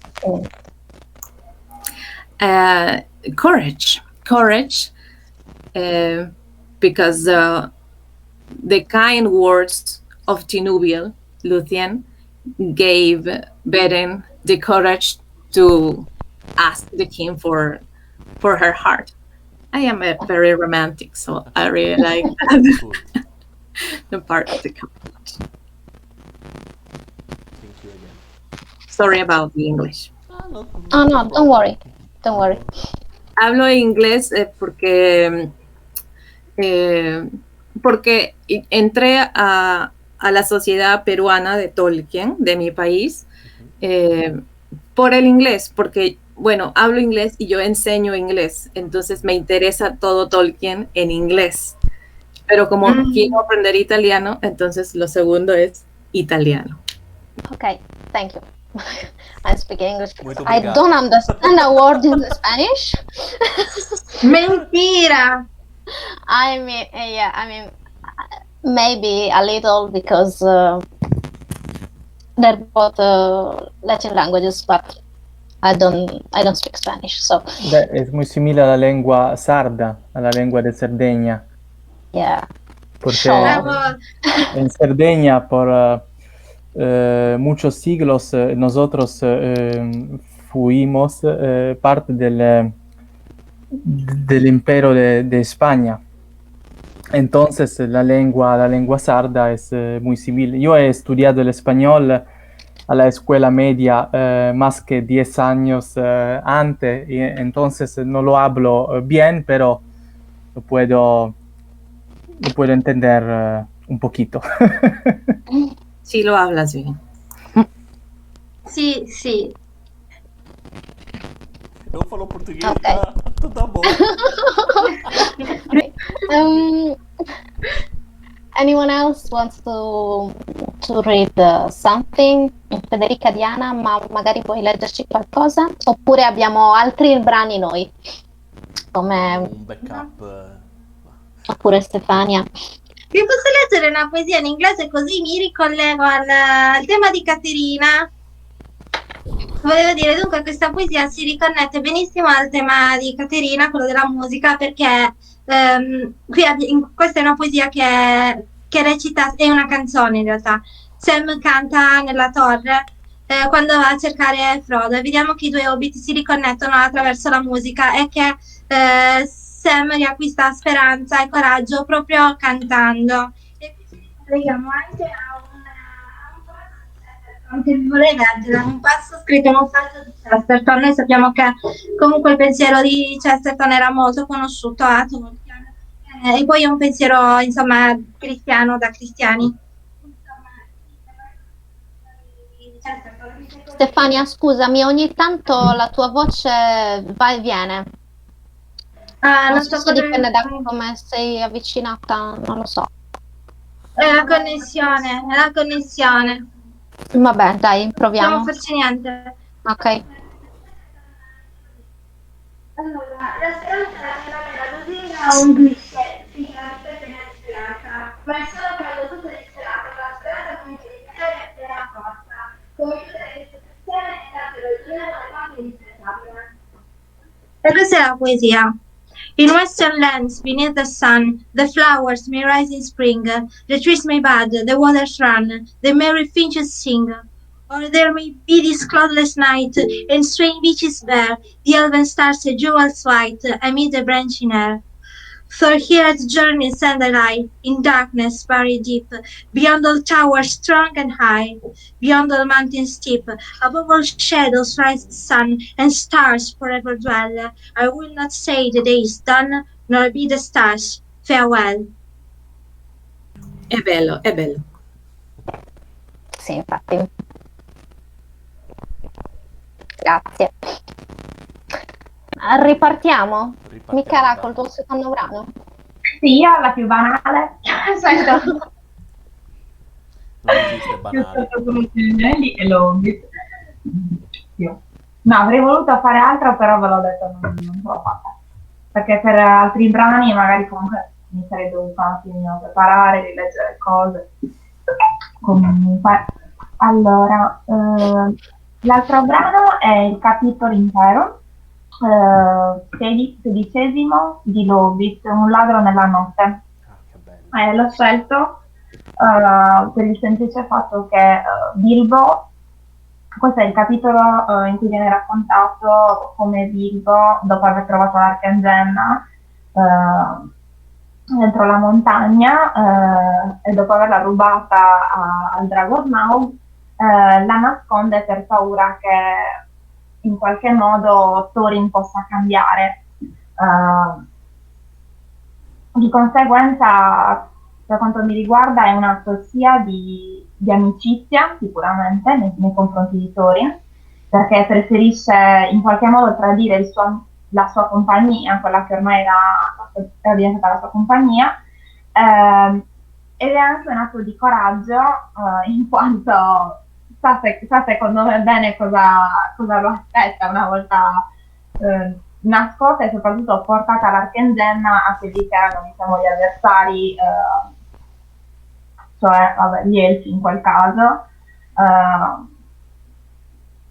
e gli uomini che appunto si erano riuniti sotto la montagna.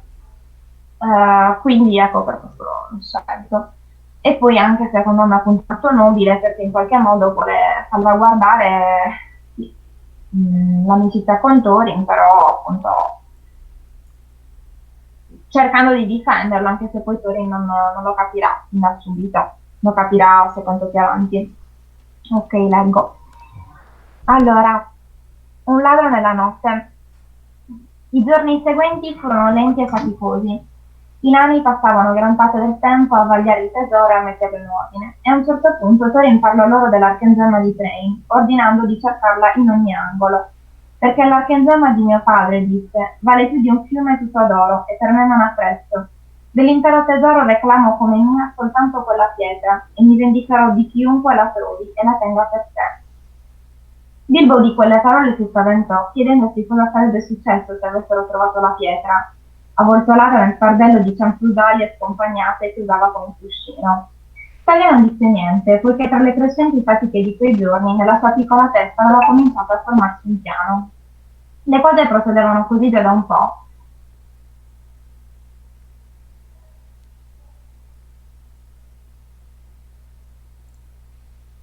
Si trovava ormai a un paio di giorni di marcia da Conca, proveniente da nord-est.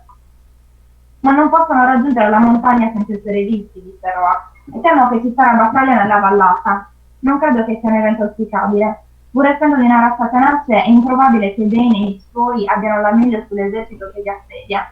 E anche se ci riuscissero, cosa ne guadagnereste? L'inverno e la neve incalzano dietro di loro. Come fareste a nutrirvi senza l'amicizia e la benevolenza di chi abita queste contrade?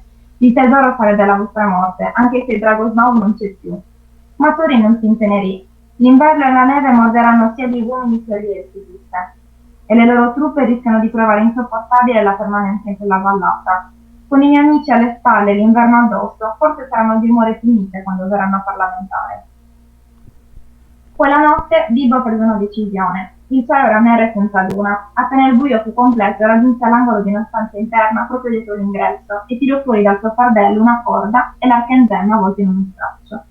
Poi si arrampicò in cima al muro. C'era solo Bombur, perché era il suo turno di guardia e i nani tenevano solo una sentinella per volta. Fa proprio freddo, disse Bombur. Quanto mi piacerebbe se avessimo anche qui un falò come quelli dell'accampamento. Dentro fa abbastanza caldo, disse Bilbo.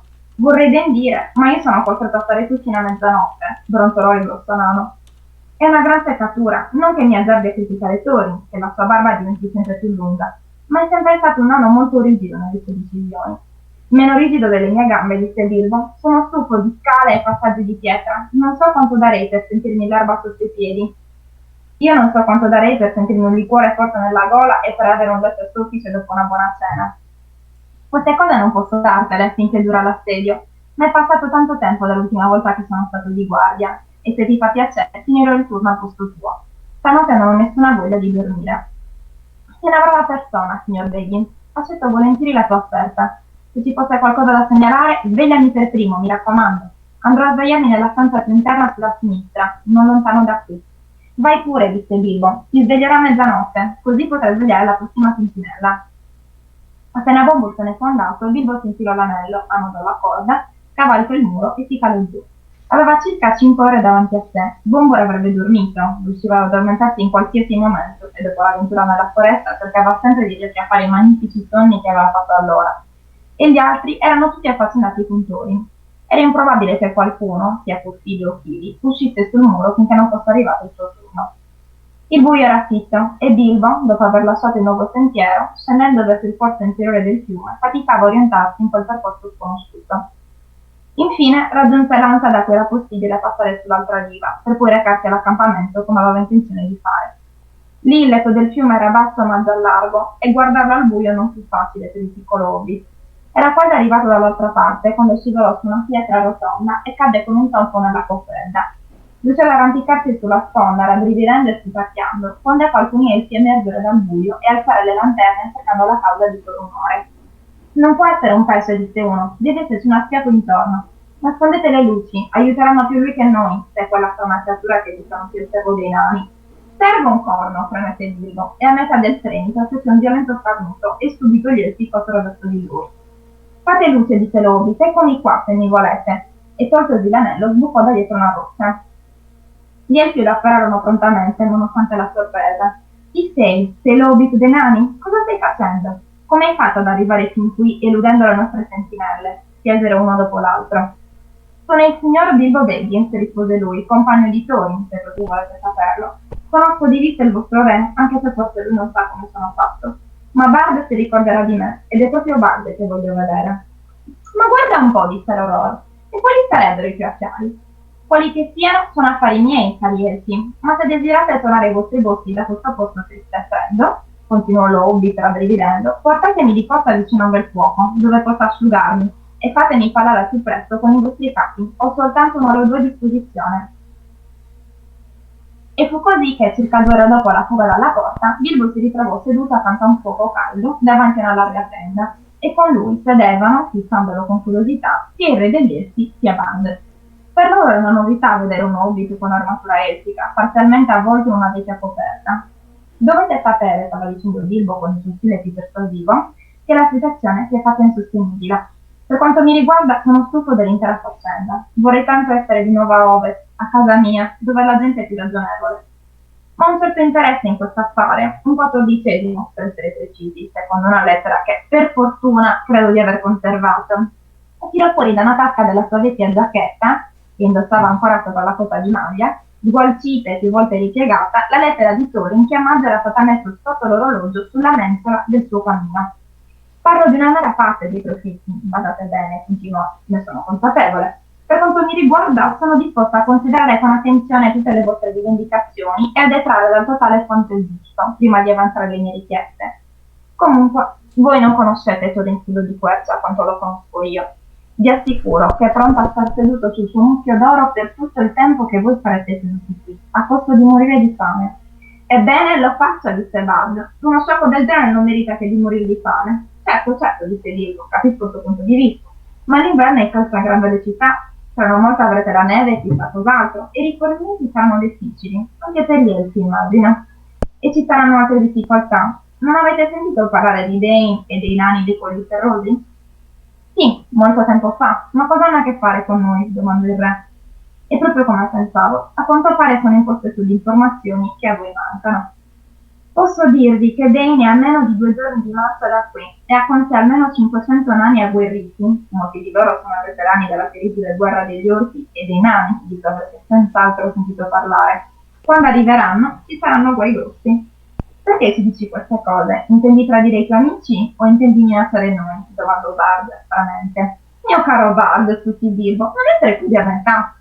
Non avevo mai incontrato gente tanto sospettosa. Sto solo cercando di evitare guai a tutti gli interessati. Ora vi farò un'offerta. Siamo pronti a sentirla, disse. Siate pronti a vederla, disse Loki. Eccola qua. E tirò fuori l'arcangemma, liberandola dallo straccio che la ricopriva. Il re degli elfi, benché i suoi occhi fossero abituati alle cose più belle e straordinarie, balzò in piedi stupefatto. Perfino Bard le finse incantato, in silenzio. Era come se un globo fosse stato riempito di luce lunare e appeso davanti a loro in una rete intessuta col bagliore delle gelide stelle. Questa è l'arcangemma di Thrain, disse Bilbo, il cuore della montagna, ed è anche il cuore di Thorin. Egli l'ha valuta più di un fiume d'oro. Io la do a voi, vi sarà d'aiuto nelle vostre trattative. Detto questo, Bilbo, non senza un fremito, non senza un'occhiata di intenso desiderio, porse la pietra meravigliosa a Bard, che la tenne in mano quasi abbagliato. Ma con quale diritto ce la dai? Egli domandò infine, con uno sforzo. Oh beh, disse l'Hobbit con un certo imbarazzo, diritti veri e propri non ne ho.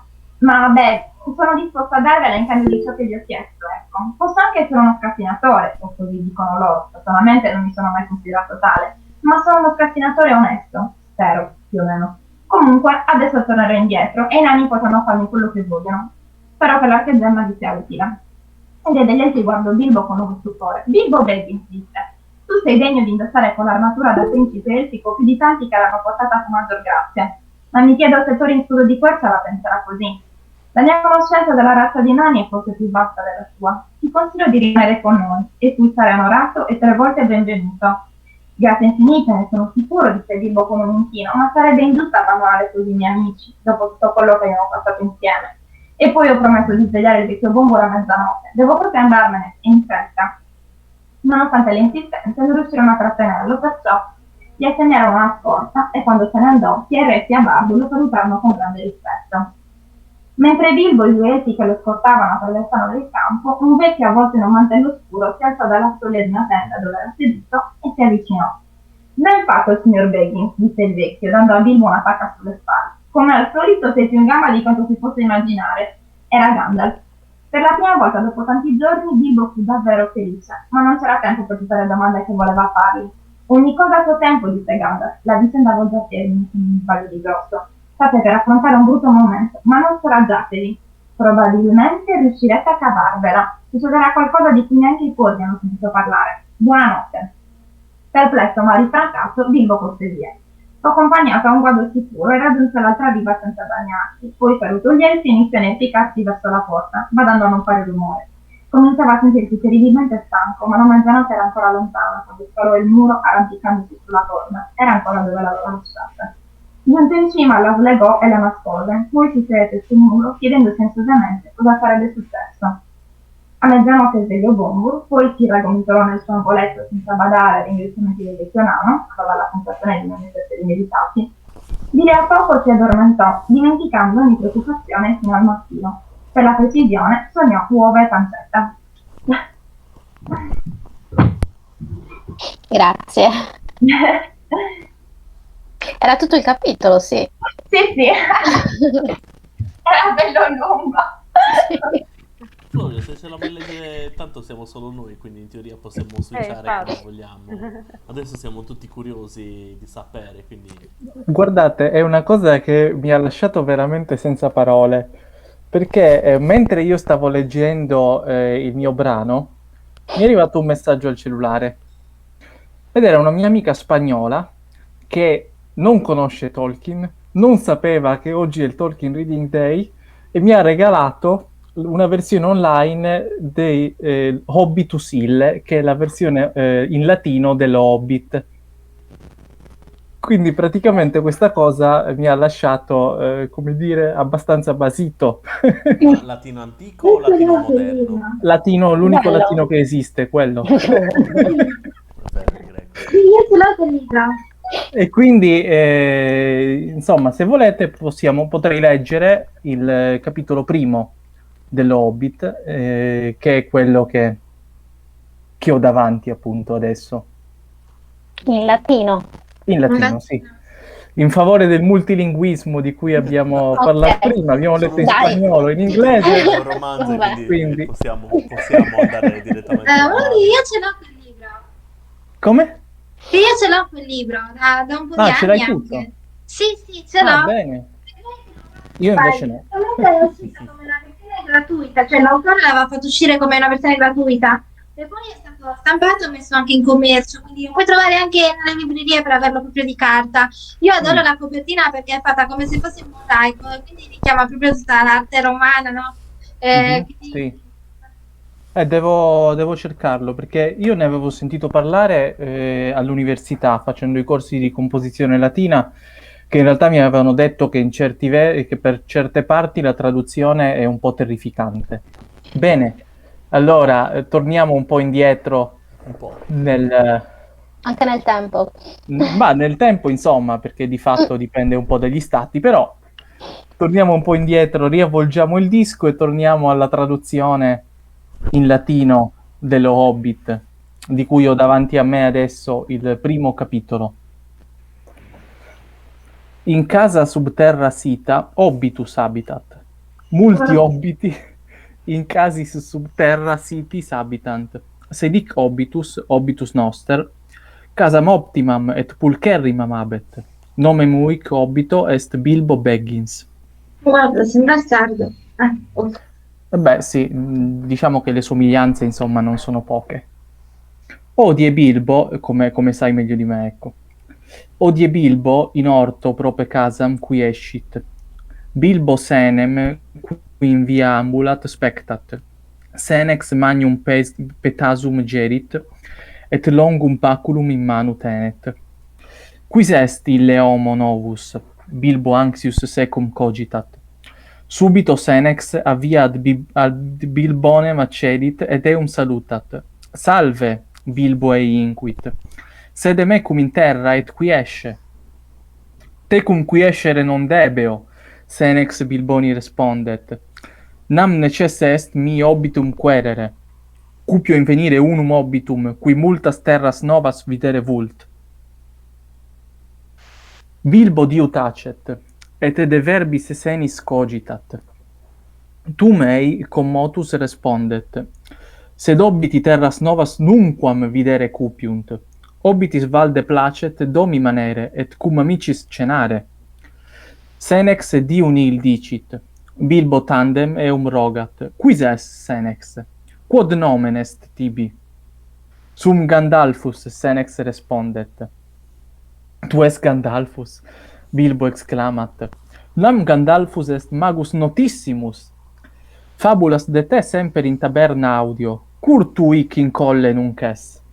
Volo invenire, Gandalfus iterum inquit, obitum, qui per multas terras novas ire mecum vult. Redi cras si vis, dicit Bilbo, et mecum team bibe, sed noli de terris novis iterum dicere. Bilbo casam suam intrat, et Januam claudit. Gandalfus interea signum novum in Janua case scribit, et a casa Bilbonis lente ad viam ambulat. Postridie, Bilbo dirigenter cenam bonam mago parat. Gandalfum magum notissimum, in casa mea expecto sibi dicit. Subito aliquis Januam pulsat. Ad Januam festinat, et eam celeriter aperit. Salve Gand incipit, sed ante Januam non magum notissimum, sed pumilionem ignotum videt. Salve, Pumilio Bilbonem salutat. Dualinus sum. Bilbo diu tacitus stat. Dualinus interea Bilbonem tacitu diu spectat.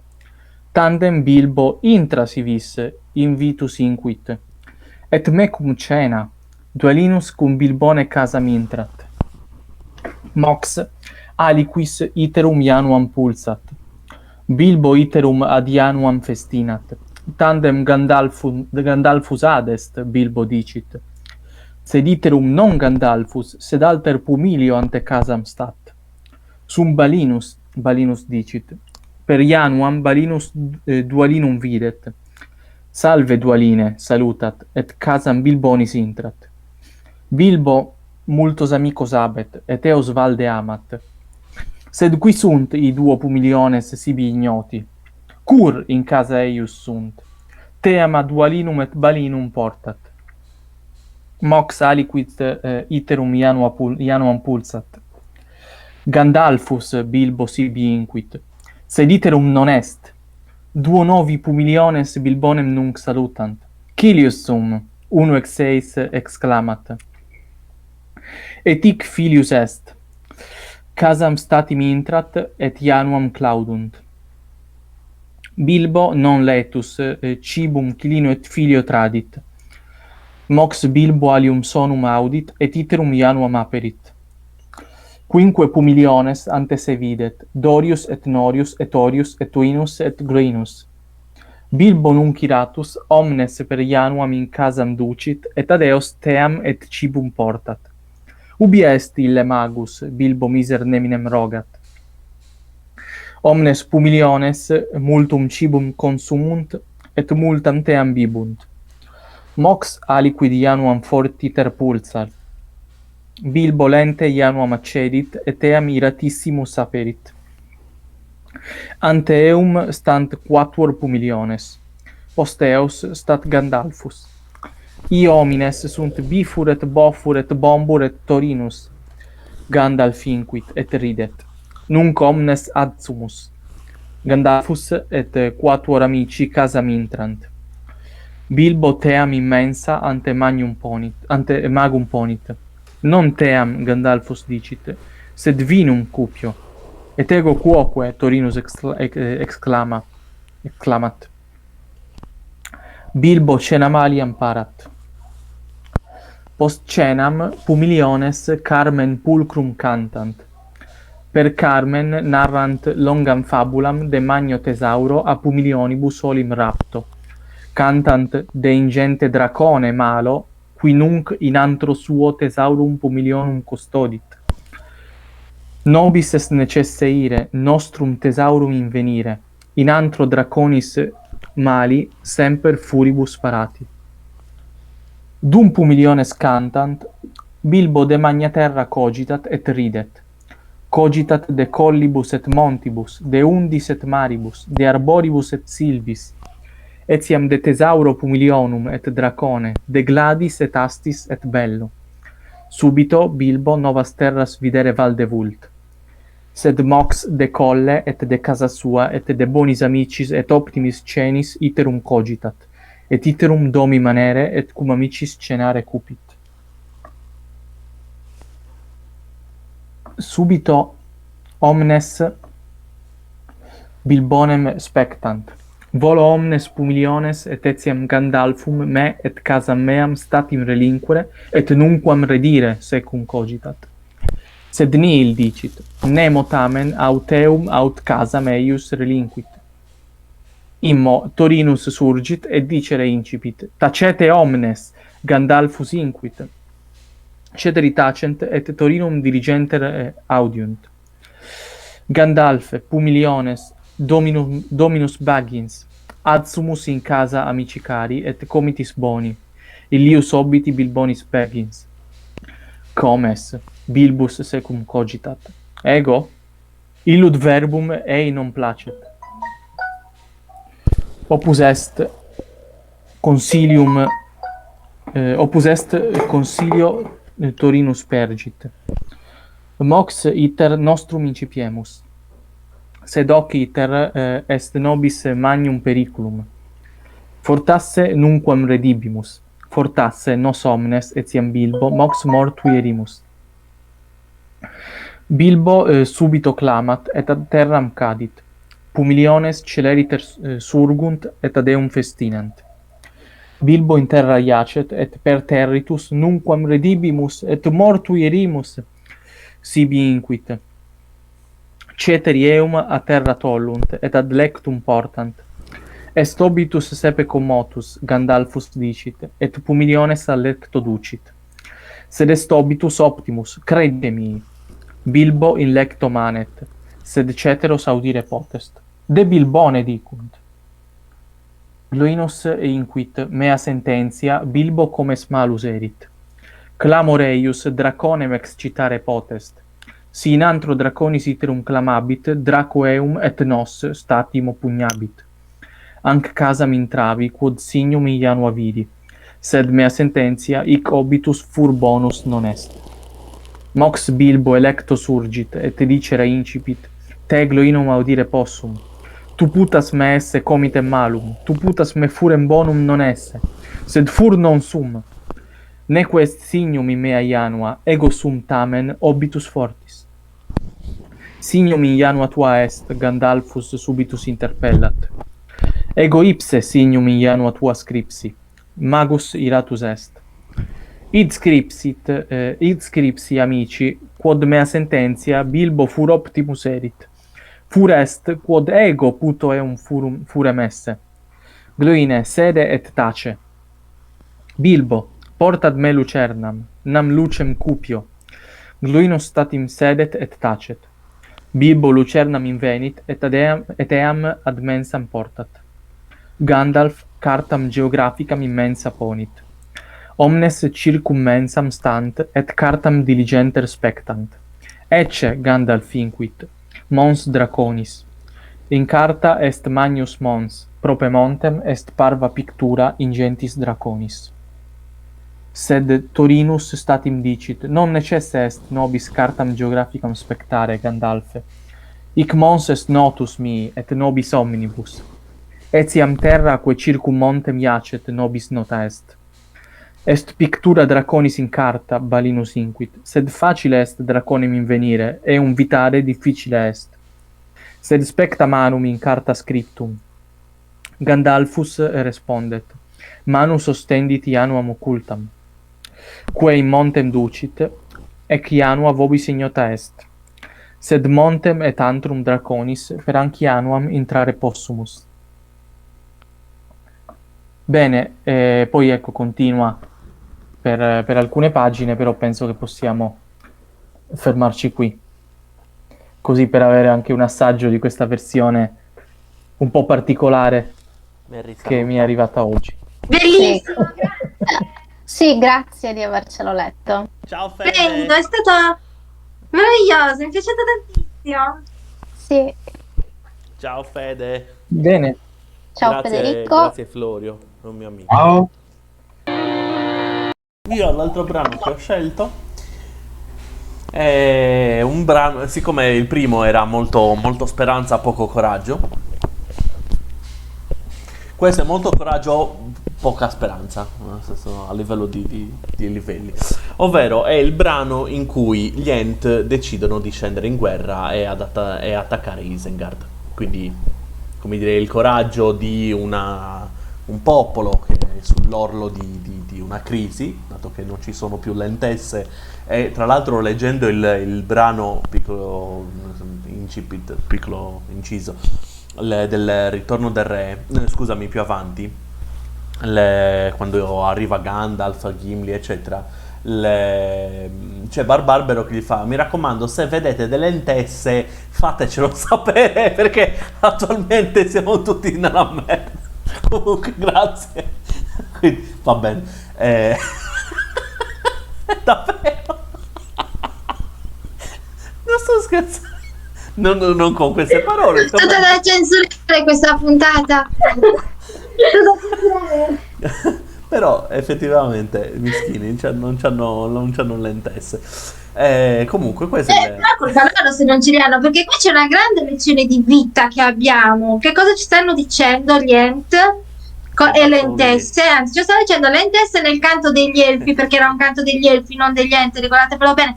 Lui lo dice, no? Sta dicendo: non fate sopizzino pizzoni, perché poi restate a bocca asciutta e non ve la diamo. mi è venuto in mente sempre Perché a noi livello siamo di donne, canto. siamo empowered, ci facciamo le nostre comunità da sole e a voi vi siete voluti divertire, ve ne siete voluti andare, avete voluto fare pizzini pizzoni, ecco, benissimo. E adesso vi aggiustate tra di voi, però come fate non lo vogliamo neanche sapere.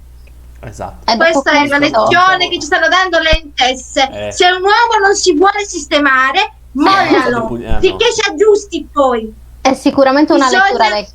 Bisogna mettere le radici, farsi una famiglia, questa è la lezione delle Entesse. Se un ragazzo non ha serie intenzioni, che vuole uscire, vuole fare così, che si vuole a 50 anni, a 40 anni, si crede come un ventenne, ecco, mandalo a cagare. Ciao. Questa è la lezione delle Entesse, non dimenticatevela ragazzi, e 100%. neanche ragazzi, perché poi restate a bocca asciutta. Ecco. E per Questa è concludere, sicuramente mi è una venuto- lettura. Mi è venuto in mente la canzone. del canto. Per fare un albero ci vuole il fiore. Adesso dopo 2 ore siamo arrivati al momento delirante. Ci sta, io non l'ho pranzato. Ci sta. sono in attesa Cosa di- penserà il nuovo venuto di noi? No, Federico lo conosco, già sa tutto Ok. il meglio di me. Gli altri sono normali, non Non fanno Allora va è niente. vero, bene. Fede, non è vero, io sono quello più normale. Dunque, Ok. andiamo alla Dai, lettura direttamente. leggici questa cosa. Allora, Riuscirete prima a vedere la stessa adesso. gli Hobbit si addormentarono al dolce canto di Bregalad, sì, che pareva un rimpianto in molte lingue degli alberi che Lenta aveva tanto amati. Sì. Passarono anche il giorno seguente in sua compagnia, ma senza allontanarsi molto dalla casa. Rimasero per molto tempo seduti silenziosi al piedi della collinetta che li riparava da un vento ancor più freddo e da numi più grigie e vicine.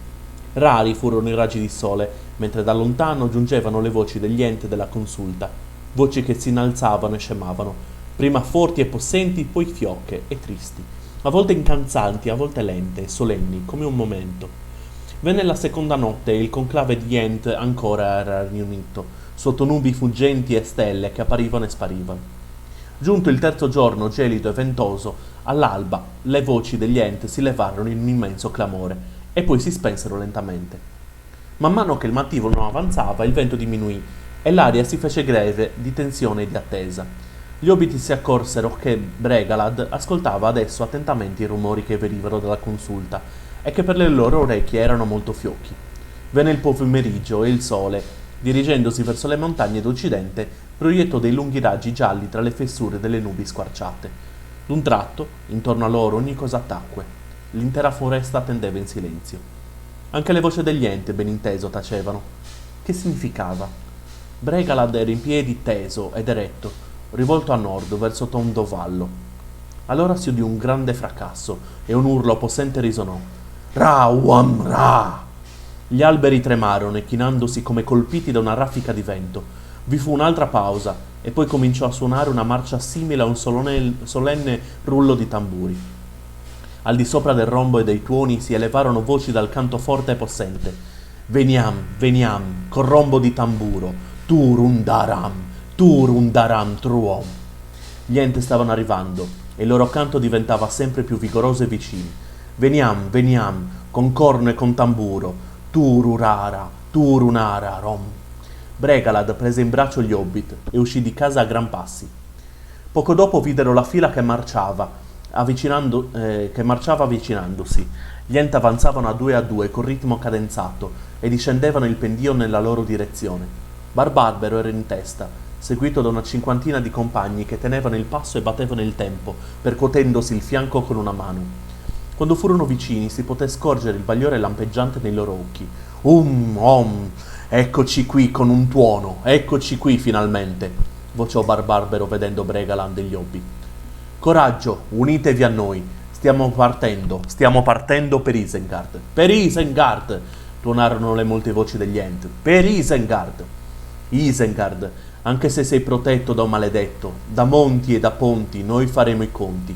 Isengard, anche se sei forte e violento, freddo come vento, duro e cruento, è giunto il momento. È giunta la guerra e trema la terra, sfoderem la pietra e la porta tretra.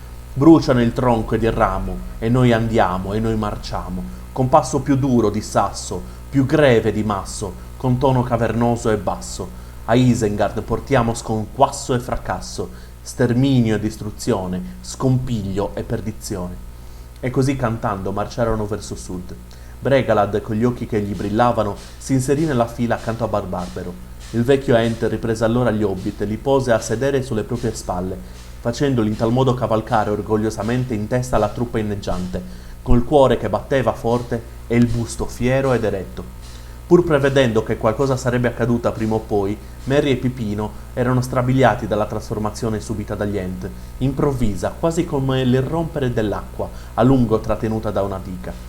Gli Ent sono stati alquanto rapidi nella loro decisione, non è vero? S'azzardò a commentare Pipino dopo un bel po' di tempo. Durante una pausa del canto, quando si udì soltanto il ritmico battitio dei piedi e delle mani. Rapidi? Disse Barbarbero. Sì, davvero. Più rapidi di quanto pensassi. Son davvero secoli che non li vedo desti come ora. Noi Ent non abbiamo essere destati, e non ci destiamo mai, salvo che i nostri alberi e la nostra vita non corrano grave pericolo. Ciò accadde per l'ultima volta in questa foresta ai tempi delle guerre di Sauron contro gli uomini del mare. E tutto quell'abbattere e distruggere inutilmente, rarum, degli orchetti, senza nemmeno il losco preteso di alimentare i fuochi che ci manda su tutte le furie, e il tradimento di un vicino che ci avrebbe dovuto aiutare. Gli stregoni dovrebbero sapersi comportare meglio, sanno comportarsi meglio. Non vi è maledizione in elfico, in entese, nelle lingue degli uomini abbastanza terribile per un simile traditore. A morte Saruman! Sfonderete davvero le porte di Isengard? Domandò Merry. Potremmo, sapete, ma forse non sapete quanto siamo forti. Forse avete udito parole dei vagabonde. Sono molto forti, ma i vagabondi non sono che pessime copie degli Ent, fatte dal nemico all'epoca della grande oscurità, così come gli orchetti sono una cattiva imitazione degli elfi. Noi siamo assai più forti dei vagabondi. Le nostre ossa sono le ossa della terra. Possiamo spaccare la roccia come le radici d'albero, ma più in fretta, molto più in fretta se siamo desti. Se non ci demoliscono e non ci distruggono col fuoco la magia nera, siamo capaci di spaccare Isengard in piccole schegge e ridurne le mura in briciole. Ma Saruman tenterà di arrestarvi, non credi? Sì, hai ragione, ma non me ne dimentico. Anzi, ho meditato a lungo questo problema, ma come vedi, molti Ent sono più giovani di me e di parecchie vite d'albero. Adesso sono tutti desti e l'unica cosa alla quale pensano per il momento è di distruggere Isengard. Ma tosto rifletteremo di nuovo. Si calmeranno un poco quando berremo il nostro sorso serale. Che sete avremo, ma ora lasciamoli marciare e cantare. La via è molto lunga e abbiamo tempo per pensare. È già qualcosa essere partiti. ma il barbero continuò a marciare, cantando in coro con gli altri per qualche tempo, ma poi la sua voce divenne lentamente un mormorio che infine si spense. Pipino vide la vecchia fronte era arricciata e corrugata, e quando Lent levò il capo, scorse nei suoi occhi un'espressione triste, triste ma non infelice. In essi vi era una luce, come se la fiamma verde si fosse immersa ancora più profondamente nell'oscuro pozzo del suo pensiero. Certo, è molto probabile, amici, disse adagio, molto probabilmente che stiamo marciando verso la nostra distruzione. L'ultima marcia degli Ent. Ma se rimanessimo a casa inattivi, l'ora della distruzione giungerebbe comunque prima o poi.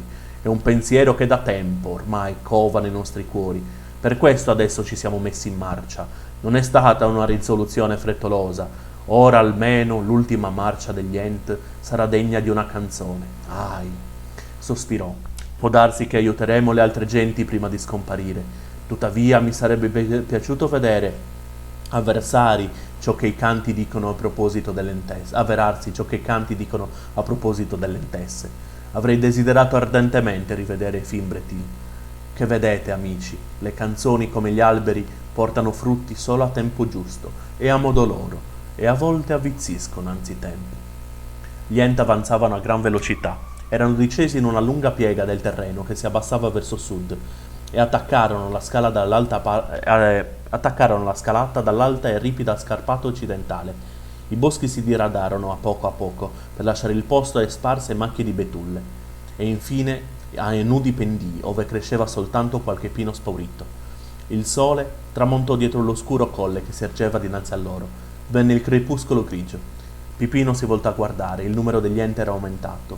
O che altro stava accadendo? Là dove avevano attraversato squallidi e spogli pendii, gli parve di distinguere grovigli d'alberi, e gli alberi si muovevano. Possibile che le piante di Fangor si fossero svegliate e che la foresta ascendesse il colle marciando verso la guerra? Si strofinò gli occhi, dubitando che sonno e tenebre l'avessero ingannato, ma le grandi ombre grigie avanzavano inesorabili. Si udiva un rumore come il fruscio del vento in un mare di foglie. Gli Ent stavano per raggiungere la cima della scarpata e le voci non cantavano più. Si fece notte e il silenzio regnava. Non vi era altro rumore che un vago fremito della terra sotto i piedi dell'Ent e un mormorio, come l'ombra di un bisbiglio tra molte foglie trascinate dalla corrente. Infine misero piede sulla cima e guardando giù nel buio di un pozzo profondo, il grosso burrone all'estremità dei monti, nacque unir la valle di Saruman. Isengard è immerso nella notte, disse Barbarbero. Grazie. Ok. Certo, vabbè, l'abbiamo anche già scritto comunque l'altra parte di Beren e Lúthien.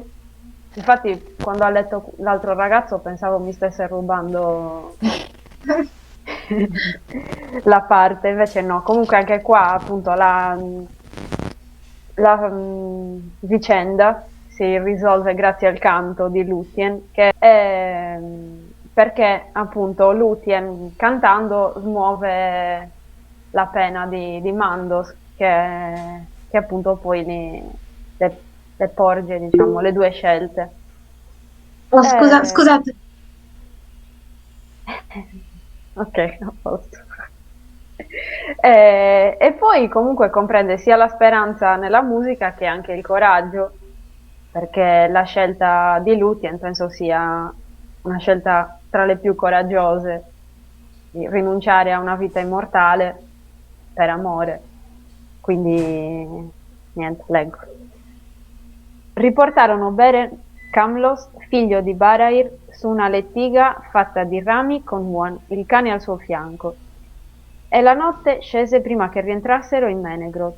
E ai piedi di Irilorn, la grande betulla, Lúthien li incontrò, che andavano piano. Alcuni di loro reggevano torce. Allora lei abbracciò Beren e lo baciò, pregandolo di attenderla al di là del mare occidentale. E prima che lo spirito lo abbandonasse, Beren guardò gli occhi di lei. Ma la luce delle stelle si era spenta, il buio era piombato anche su Lúthien, Tinuviel. Così ebbe termine la cerca del Silmaril. Ma il Lai di Leithian, riscatto dal selvaggio, qui non finisce. Lo spirito di Beren, infatti, per preghiera di lei, indugiò nelle aule di Mandos. Riluttante ad abbandonare il mondo, finché Lúthien giunse a dare l'ultimo addio alle tetre sponde del mare esterno, donde gli uomini che muoiono partono per mai più ritornare. Ma lo spirito di Lúthien piombò nel buio e alla fine fuggì, e il corpo di lei giacque simile a un fiore che sia ad un tratto svelto e per un po' rimanga incorrotto sull'erba. Allora un inverno, quasi fosse la bianca stagione degli uomini mortali, scese su Thingol. Lúthien però giunse alle aule di Mandos, dove stanno i luoghi riservati agli Eldalie, di là dalle dimore dell'Ovest ai confini del mondo. Ivi coloro che attendono se ne stanno nell'ombra dei loro pensieri, ma la bellezza di Lúthien era più che la loro bellezza, e il suo dolore più profondo del loro. E Lúthien si ginocchiò davanti a Mandos e cantò per lui. Il canto di Lúthien al cospetto di Mandos fu il più bello che mai sia stato contesto in parole, il canto più triste che mai il mondo udrà. Immutato, imperituro, ancora lo si canta in Valinor, inaudibile al mondo, e ad ascoltarlo i Valar si rattristano. Che Lúthien intrecciò due temi di parole, quello del dolore degli Eldar e quello della pena degli uomini, le due stirpi che sono state fatte dai Ilúvatar per dimorare in Arda, il regno della terra tra le innumerevoli stelle. E mentre gli stava inginocchiata davanti, le lacrime cadevano sui piedi di Mandos, come pioggia sulle pietre. E Mandos fu mosso a pietà, come mai era stato prima, né mai è stato in seguito. Ragion per cui convocò Beren, e proprio come Lúthien aveva detto al momento della morte di lui, essi tornarono a incontrarsi di là dal mare occidentale. Mandos però non aveva il potere di trattenere gli spiriti degli uomini che morivano entro i confini del mondo, dopo il tempo della loro attesa, né poteva mutare i destini dei figli di Ilúvatar. Andò pertanto da Manwë, signore dei Valar, che comandava il mondo per mandato di Ilúvatar. E Manwë chiese consiglio al suo pensiero più intimo, dove la volontà di Ilúvatar si rivelava. E queste sono le scelte che egli offrì a Lúthien. A cagione delle sue fatiche e del suo dolore sarebbe stata liberata da Mandos per andare a Valimar e quivi dimorare sino alla fine del mondo tra i Valar, dimenticando tutte le pene che aveva sopportato in vita. Lì però Beren non poteva recarsi, non essendo permesso ai Valar di esimerlo dalla morte, la quale è il dono fatto da Ilúvatar agli uomini. L'altra scelta invece era questa, che essa potesse tornare nella terra di mezzo portando con sé Beren, per abitarvi ancora, ma senza alcuna certezza né di vita né di gioia, e sarebbe divenuta mortale e soggetta a un secondo decesso, esattamente come lui, e allora avrebbe lasciato il mondo per sempre, e della sua bellezza sarebbe rimasta soltanto memoria nei canti. Fu questa la sorte che Lúthien scelse, voltando le spalle al reame beato e rinunciando a tutte le pretese di parentela che con coloro che vi dimoravano, perché in tal modo, quale che fosse il dolore che potesse attenderli, i destini di Beren e di Lúthien sarebbero stati, e i loro sentieri li avrebbero condotti assieme di là dai confini del mondo. E così fu che l'unica tra tutti gli Eldalie, Lúthien, morì per davvero, e già molto tempo fa ha abbandonato il mondo, ma grazie alla sua scelta le due stirpi si sono trovate a essere congiunte, ed essa è stata l'antesignana di molti nei quali gli Eldar tuttora intravedono, benché il mondo sia completamente mutato, il sembiante di Lúthien, la beneamata, colei che essi hanno perduto. Si dice che Beren e Lúthien fecero ritorno alle contrade settentrionali della Terra di Mezzo e per un certo tempo vissero assieme come uomo e donna, e che nel Doriath ripresero la loro forma mortale. Coloro che li videro erano insieme lieti e intimoriti, e Lúthien andò in Menegroth e guarì l'inverno di Thingol con il tocco della mano. Melian però la guardò negli occhi e lesse la sorte che vi stava scritta e distolse il viso. Sapeva infatti che tra loro si era interposto un distacco che sarebbe durato oltre la fine del mondo, e nessun dolore per una perdita fu più cocente di quello che provò Melian la Maia in quell'ora. Poi Beren e Lúthien se ne andarono soli, non temendo né sete né fame. Si recarono di là dal fiume Gelion nell'Ossiriad, e qui vi dimorarono in Tol Galen, l'isola verde nel mezzo dell'Adurant, finché se ne perdette ogni notizia. Gli Eldar in seguito chiamarono quella contrada Dorfirn i Guinar, la terra dei morti che vivono, e qui vi nasce Dior Aranel il Bello, che poi fu noto come Dior Elukil, cioè erede di Tingol. Nessun mortale più parlò con Beren figlio di Barair, e nessuno vide né Beren né Lúthien abbandonare il mondo, né segnò il luogo dove giacquero i loro corpi. Grazie. Il secondo brano che ho scelto viene dalle Due Torri, dal capitolo Le scale di Kirith-Ungol, quando Sam e Frodo sono entrati nella valle di Morgul e sono impegnati nella scalata che li porterà nelle grinfie di Shelob. E secondo me è un momento potentissimo del racconto, perché su vari livelli è una riflessione sul coraggio, sugli eroi delle grandi storie, che dice Sam, scommetto che hanno avuto mille occasioni di fare marcia indietro, però non l'hanno fatto e sono andati avanti, così come sono andati avanti Frodo e Sam e tutti gli altri protagonisti del romanzo, non per un'aspettativa di riconoscenza o di gloria, ma perché andava fatto. Ed è anche un momento leggero, diciamo, di felicità in mezzo all'orrore, quando Frodo ride in quella landa desolata e terribile. Però è anche un momento metanarrativo, che personalmente adoro, una riflessione sull'importanza delle storie e dell'atto di raccontare storie. E infatti Sam trarrà proprio speranza e coraggio dalle grandi storie quando libererà Frodo dalla torre, in un momento che ricorda la liberazione di Maedhros da parte di Fingon il Valoroso, ma come abbiamo sentito anche prima, come è stato letto, anche Lúthien che salva Beren. E poi questo brano è anche una strizzata d'occhio dell'autore quando parlo di volumone dai caratteri rossi e neri. E niente, adesso lo leggo. A me qui non piace niente, disse Frodo. Pietra o piolo, soffio o suolo, terra, aria e acqua sembrano maledette tutte e tre, ma il nostro cammino è tracciato. Sì, è così, disse Sam, e noi non saremmo neanche qui se ci fossimo informati meglio prima di partire. Ma mi sa che succede spesso così. Le gesta coraggiose delle storie e delle canzoni antiche, signor Frodo, quelle che un tempo chiamavo avventure. Io le credevo cose che le meravigliose persone dei racconti andavano apposta a cercare, perché le desideravano, perché erano avvincenti, mentre la vita era un po' noiosa, tanto per divertirsi, se vogliamo. Ma non andava così nelle storie che contavano sul serio, o in quelle che rimangono impresse. Di solito le persone sembravano esserci finite dentro, il loro cammino era tracciato, come dite voi, ma scommetto che hanno avuto, come noi, mille occasioni di fare marcia indietro, però non l'hanno fatto. E se l'avessero fatto, noi non lo sapremmo, perché le avremmo dimenticate. Noi sentiamo parlare di quelli che andarono avanti, e non sempre incontra una bella fine, badate. Almeno non la chiamerebbe così chi è dentro e non fuori una storia. Sapete, tornare a casa e trovare tutto a posto, anche se un po' cambiato, come il vecchio signor Bilbo. Ma non sempre sono quelle le migliori storie da ascoltare, anche se magari sono le migliori dove finire. In che razza di storia ci siamo andati a cacciare, io mi domando e dico. Me lo domando anch'io, disse Frodo, ma lo ignoro. E questo vale per ogni storia vera. Prendine una che ami, una qualsiasi. Magari sai già o indovini di che genere di storia si tratta, se ha un finale lieto o triste, ma chi c'è dentro non lo sa, e tu non vuoi che lo sappia.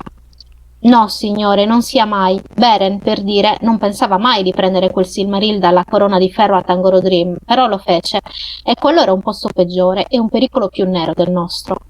Ma è una lunga storia, ben inteso, che va oltre la felicità e si addentra nel dolore e oltre. E il Silmaril andò a finire a Earendil. Però non ci avevo mai pensato, signore. Voi avete un po' della sua luce in quell'ampolla stellare che la dama vi ha donato. Però a pensarci siamo sempre nella stessa storia, che continua. Le grandi storie non finiscono mai?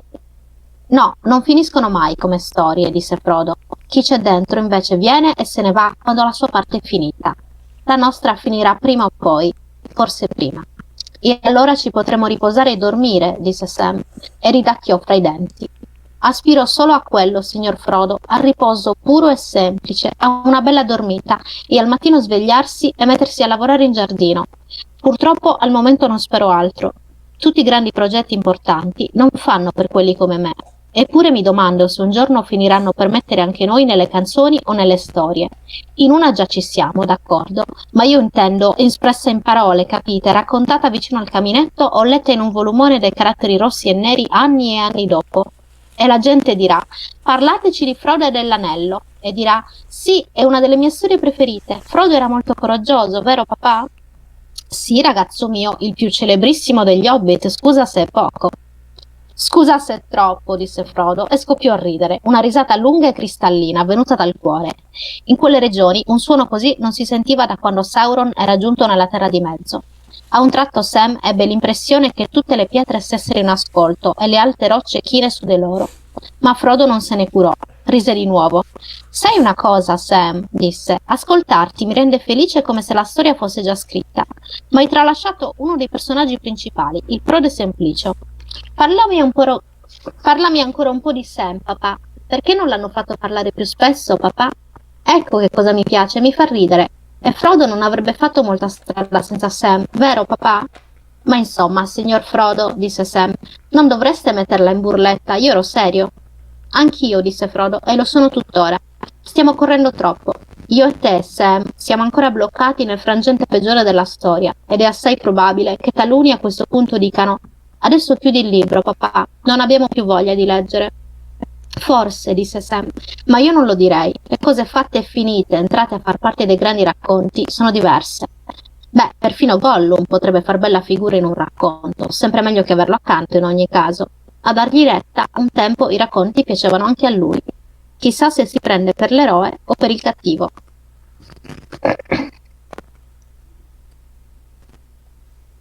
Finito. Bellissimo questa parte. Grazie Ele. Bella, bella. Molto bello, sì.